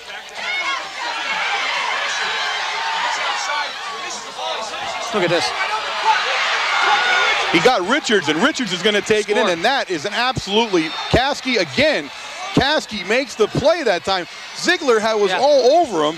Caskey sends the ball down, and we had stopped because we thought we had Caskey in the backfield. Yep. Richards kept running behind him. He bobbled it, but Richards makes a fabulous catch and a run, and just like that, the Tigers are back in the ball game. It's 19-12 as we set up for the extra point. You'll see the replay and watch Ziegler. He has him cornered. Caskey's on the run, and he throws it off balance, leaping in the air, but Richards is far enough behind us that no one can catch him. And they're going to go for 1 point here, a crucial 1-point play here at the 3:42 mark of the ball game. And he didn't get it. I thought for a second he did, but he didn't. And that's a crucial miss there, as the score will now be Mount Carmel area 19, the Tigers of Southern Columbia 12. And we'll tee this thing up again and see what happens. It's just been a knockdown, drag-out football game as we had expected from the start. Definitely. I told you, anything can happen in this football game. You can't let up. You know, you're talking about a touchdown here. With 3 minutes and 42 seconds, you might see an onside kick. I don't know if it's that late into the game yet, but the Tornadoes have been moving the ball. And like, as you said, we did chew up a lot of time on the clock there in the last possession. So, you know, you don't know what Southern is going to do. Are they going to kick deep? and try to keep us in the hole, or are they going to kick short and look to pick up a fumble? I think we're going to onside kick. I do too. I have a man down in the middle there, and I'm not sure. He's just standing there. I wasn't sure what he did. Looks like Dave. I think we're sort of cramping up. That's Josh Clea. Oh, Clea. Okay, I couldn't see the number. I mean, he was just standing there, and then he knelt down, and I saw the referee looking at him, and then he kind of waved at him, and we brought the trainers on. But time is out at the moment here as they attend to Clea, and he's right, and it's what it is. He just his calf cramped right in the middle of the field there as he was standing there. So he's going to have to come off, and they'll replace him, and they're looking now to see who they want to put in there to replace him.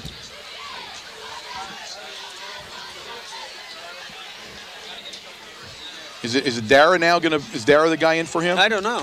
I get to who. He comes off, but you can see how he's walking. His leg is stiff now, and the cramps have. Well, we have Jared Pilarski, number 42, back with John Veach deep. So, I'm sorry. Oh, all right. Then it'll be Pilarski that takes his place as he drops back. Right.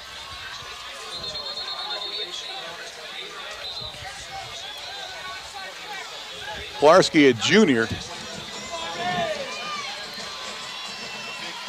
And they'll tee it up, and it'll be interesting to see what we decide to do there as big number 72, Mike Fox, is going to be the one that kicks it. So that's what I wonder what we're doing. And he kind of squibs it down there. Get on it. He touched his knee touched down. Yeah, he was down. That's what. Either that or he would have been tackled by all of our guys because the only guys around him was us. But he had actually knelt down when he picked the ball up, and that blew the ball dead right at the 29-yard line of the Red Tornadoes, where they take over 1st and 10. And their intent here is to gain some yardage, gain 2 first downs or so, and try to run this clock out because you do not want to put the ball back in Matt Caskey's hands. He has been superhuman tonight. Yeah, he's the team tonight. He's really doing an excellent job for Southern, either running or passing the ball. Give it to Veach. He's going to follow Ziegler, and Veach still on his feet. Outside. And Veach down the sideline. Conahan, once again, Conahan has to make the tackle, but not before Veach crosses the midfield. Watch the replay as it comes up. But the ball all the way down at the Tiger 42-yard line, and John Veach may have set the all-time record. Yeah, look at this. You got Matsura over there blocking, and he did. He trapped into the inside, and look at John Veach down the sidelines. Yeah, I don't want to say that officially, but I'm telling you, I believe he may have broken the all-time rushing yardage for a single game here. There goes Ziegler. Look at Ziegler. Ziegler pounding his way up. Go. It takes Chicatano to bring him down, but not before he gets all the way down to the Southern Columbia 33-yard line, where it's going to bring up a 2nd down and about 1. Some nice plays here. Some great blocking too. I think the offense has now realized that they need to step it up a little bit with only 3 minutes left. Down the 2:46 mark, Clark continues to run as Mount Carmel area now into Southern territory and moving as they give it to Ziegler once again. And he's going to take Mike Fox head on and cross over the 30-yard line down to the Southern 29-yard line, where it'll be 1st and 10 for the Red Tornadoes. And this is exactly what the Tigers did not want to have happen to them.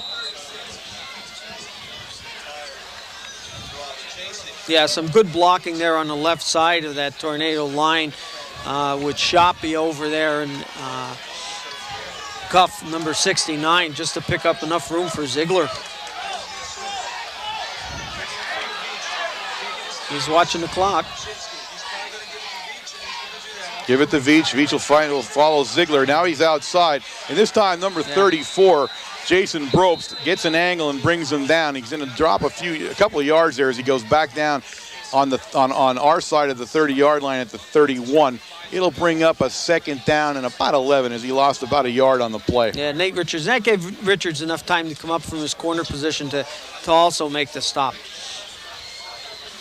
So a timeout on the field now with 2 minutes and 5 seconds left. I believe, who called that timeout? Did you see? I did not see. There's 2 of us up here, and we still don't know who calls the timeout once in a while. What are we doing up here? So this is it, folks. This is what this whole ball game has come down to. This is what we thought it would come down to. You got a 7-point lead by the Red Tornadoes. They're deep in Tiger territory. The clock is running out. The Tigers need to desperately stop them, and then all you got to do is stop them, because you got to wonder what Caskey has in store.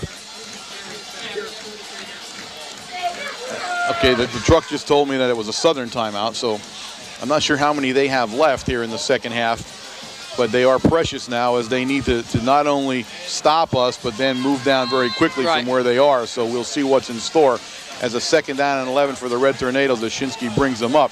And I don't think this is going to be real fancy. This is going to be Ziegler or Veach. Ziegler or Veach, yeah. I think it's going to be Veach to the left-hand side. He's got a wide open field over on this side.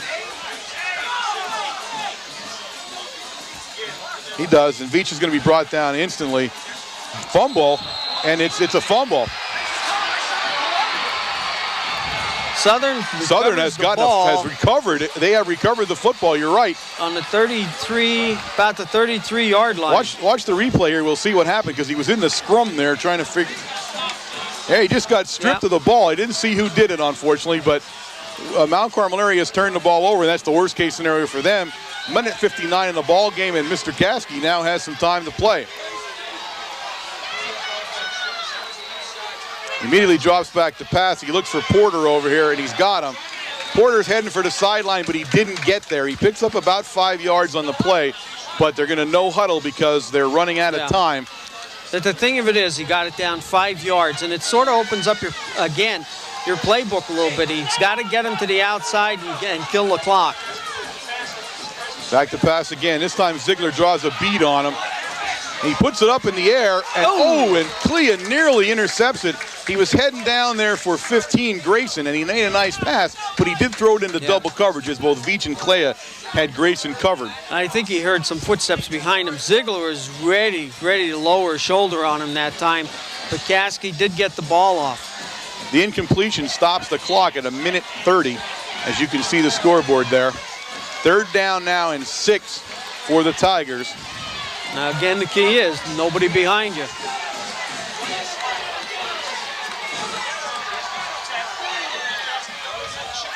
They flare it out to Chicatano, and Chicatano goes down. I'll see where they finally mark him down, and they mark him down about the 44-yard line. So it's going to be a 1st and 10. That's enough for the 1st down where they're standing. It's 1st and 10 Southern, but I did not see where they actually called him out of bounds yet. Yeah, they did. They did? Yeah, he got out of bounds. They killed the clock.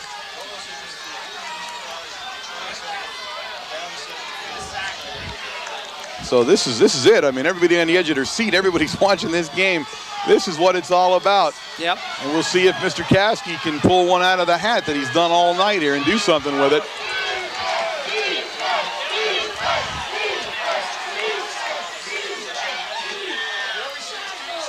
We blitz up the middle. Matsura this time. This time Matsura has him. That was all Matsura on the play, all the way back down to the 35-yard line of the Tigers. And more importantly, the clock ticks until there. The Tigers have called the timeout. It's got to be their last time. Watch Matsura right up the middle, Wayne. Here he comes. You see him? Look at him. There was a stunt in the middle, and there was no way that Caskey was getting away from that time. Caskey barely even turned away from the center, and Matsura was in on top of him. Now, the last 2 times, Caskey was already out into the flat position, and he was already moving where he could do a little bit more sideline motion or cut up field or something like that. But that time he was still going backwards when Matsura was on top of him. Some great defensive stunt play also, because without the stunt play in the center, either crossing, and what they do, either they're going to pinch in or they're going to pinch out. And if they pinched out, they were giving Matsura enough of room to get through there. And you can see nobody was even there to block Matsura. He went in free. The back saw him, but the back couldn't get to him. The back knew right away there was a problem, but he couldn't get over to him. The angle there was really off, and he was in the wash already. And because you had a big surge from the defensive line, but a big play by Matsura. It brings up a 2nd down now and 19 for the Tigers. Again, Matsura, and this time they get a hold of him. Oh, here's where he's killer. Incomplete again. He was looking at Porter down there. Porter was well covered by Dillo. Yeah. And again, Veach was in the area, but Dillo really was the guy watching that play as it falls incomplete. They had two guys down there. Richards was also in the same area. And again, what that does, it brings more defenders into that position, into that zone. So 3rd and 19 now. I'll tell you what, Caskey gets away from Matsura again, and Ziegler was in. And what did everybody do? Everybody was holding their breath to see what that kid was going to do with that football. So he brings them up with 1 minute, 3 seconds remaining in the ball game. This time we do not blitz per se, as he's looking downfield at Conahan, and he was just outside of Conahan. Clea on the coverage. Yep. But Conahan, now what we are looking at there, you see number 40 walking back in there, Wayne? Yep. We were not watching him. Or is that 40 or 41? 41, that's Chicatano. Okay, 41, Chicatano. We did not watch him. Caskey didn't see him, but he was running kind of free in the middle there. And I know that we're pointing at that. He might have been a little bit of a danger there, as Babinski now is yelling into the defensive backfield for Mount Carmel area. It's 4th down and 19. Ladies and gentlemen, this is, for all intents and purposes, the football game. He either makes a first down or scores the touchdown, or this game is over.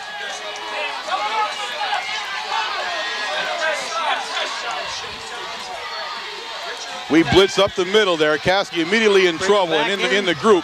He's got Porter free, and he just couldn't get it as Caskey got up, or Clea got up in the air at the last minute and knocked it down, and that, ladies and gentlemen, will do it. There are 49 seconds remaining in the ball game. Mount Carmel area takes the ball over in Southern Columbia Tiger territory, and unless they screw it up by running the clock out, they will walk out here with a victory. But they will remember each play of this victory, because it was just a tough football game. Southern Columbia area is everything we heard and more of a football team, and they just played an unbelievable football game tonight. Yeah, Caskey, I'll tell you what, he was their whole team tonight. Yeah. He wanted that game in the worst way. That kid did just about everything there possibly could be done to win this game for that team.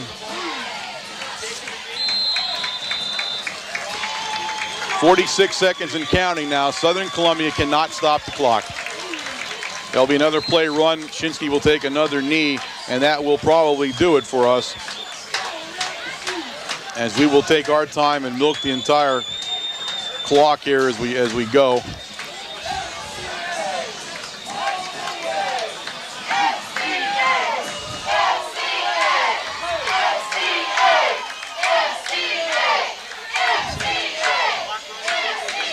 Shinsky again kneels down. The referee signals, and that's it. There are 11 seconds left in the ball game. They'll count it down. Both squads are now walking onto the field. You see the time running down on the big Tiger scoreboard there here at Tiger Field. And there it is, ladies and gentlemen, the final score of the Mount Carmel area Red Tornadoes 19, the Southern Columbia area Tigers 12. And that close score reflects the close game we watched tonight. I'll tell you what, you read all the papers in the area, you know, some of the scores were just outrageous. In favor of one team or the other, it didn't matter. But I don't know what they were looking at, Warren, because you take a look at what both of these teams have done over the years, and this year, starting this season in the 3rd game, how both teams have played some outstanding football. And they have those top quality players.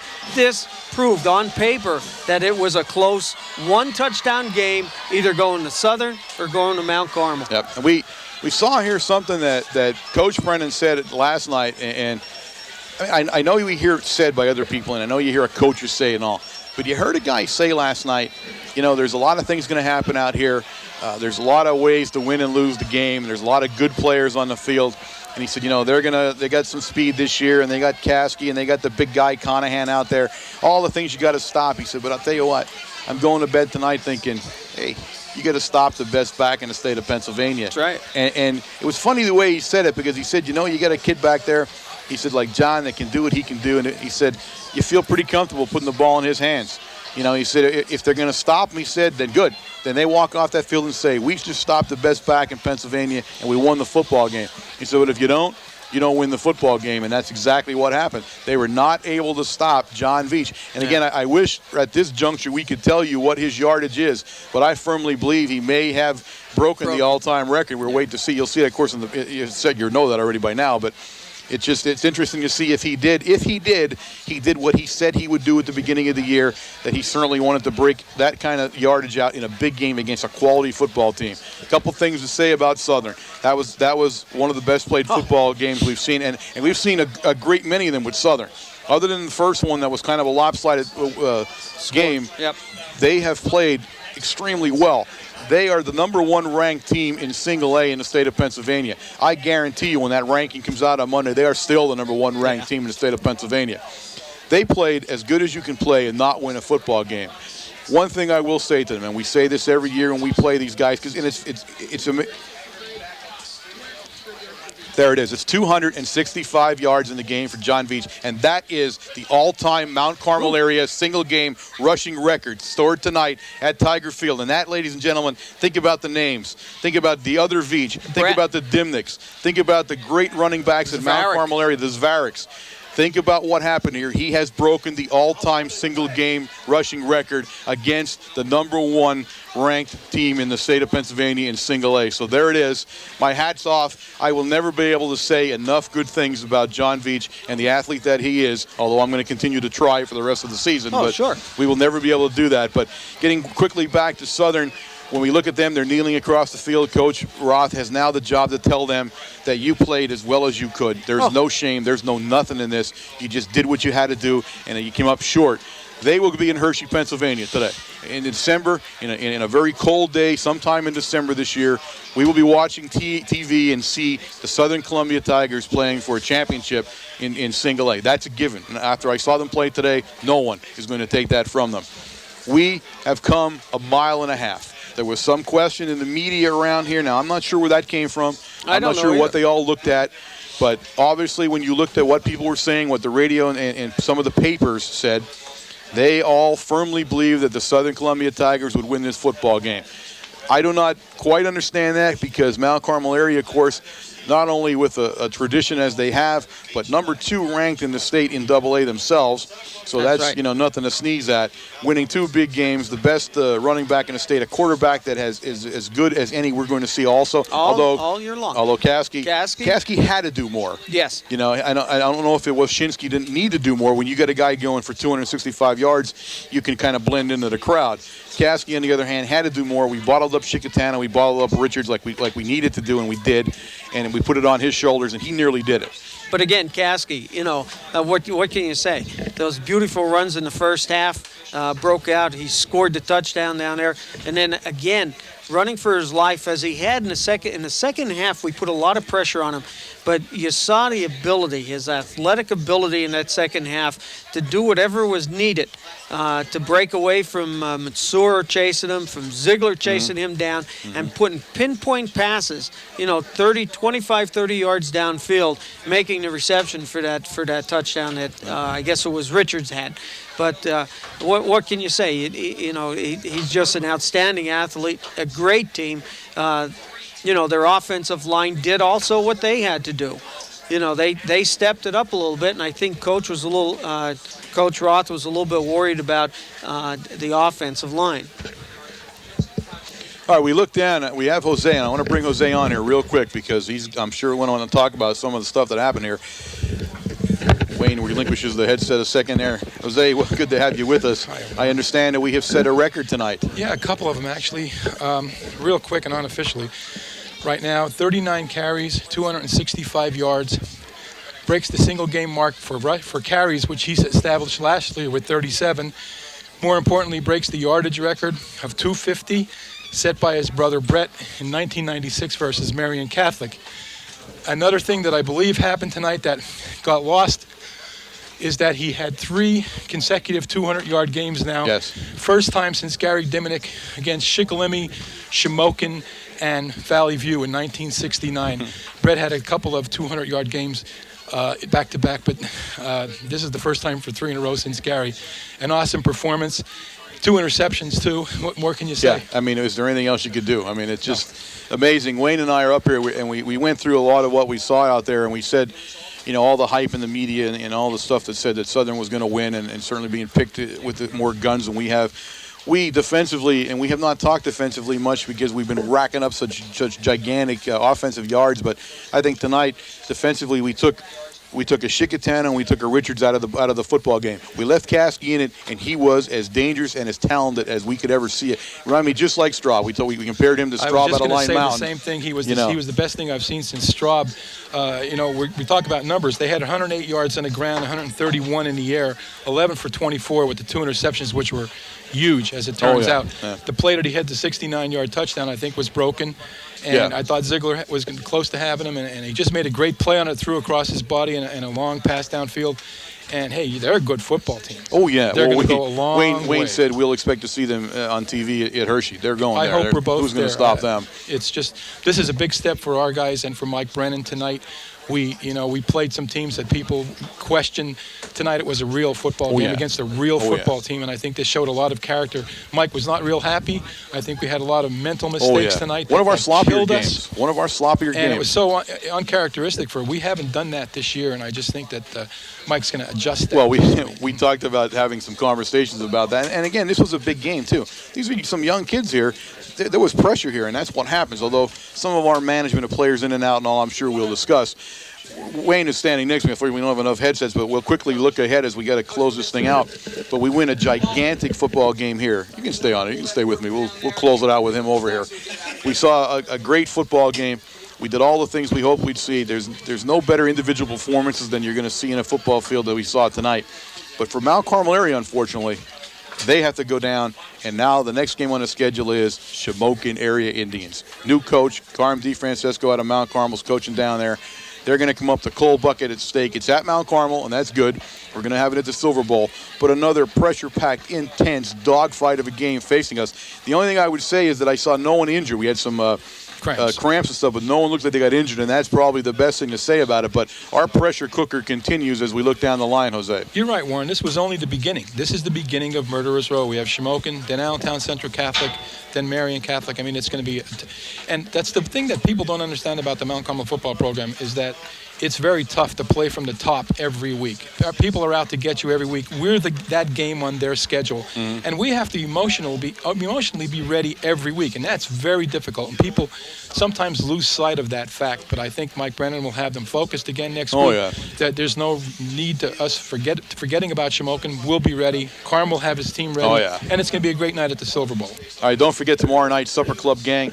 Now is where you want to be at Supper Club and see Coach Brennan and talk to the kids before the big Shamokin Coal Bucket game. I want to thank Jose for coming up and giving us those stats. And we knew that he had been very, very close, and we confirmed that he is now the record holder. And I know that it's easy to say that. I know that I'm going to think about this in the next couple of days and think about the great history of this program, the tradition, and the people who have run the football, and look at John Veach and know that I've seen something that I'm probably never going to see again, maybe in my lifetime. So I just want to take my hats off again. We say a lot of things about that kid, but let it sink in a little bit and what we really saw tonight here with him. And he worked for that on the off season. That's what you have to say about this kid. Everything we heard about him, like I said before, that he's going to be night and day from the way he played last year. Mm-hmm. Last year he's totally stepped it up, and you can see even that 4th and 1 in the middle of the field. You can see that the strength and the tenacity that he ran with the ball. There was no way anybody was going to stop him behind that line of scrimmage. He was picking up that first down. But you're right. John Veach, and I think John Veach in the first 2 games had taken himself out of the game. I don't think he knew he had some yardage, and he was close to it. But, I mean, that's the character of the boy. He doesn't want to do it, in a mediocre game. I want the top game. That's when I want to do it. And sure as heck, he proved himself tonight. All right, we've said all we can here tonight, ladies and gentlemen. We appreciate you watching us. Again, this is WKMC TV. We look forward to you on Friday night at the Silver Bowl, the Shamokin Area Indians. That needs no hype. That needs nothing. You're just going to want to be there. That's all you got to do for that game is show up. That'll be what it is. And so in closing, I am Warren Altamore. Wayne Brokenshire. Good night.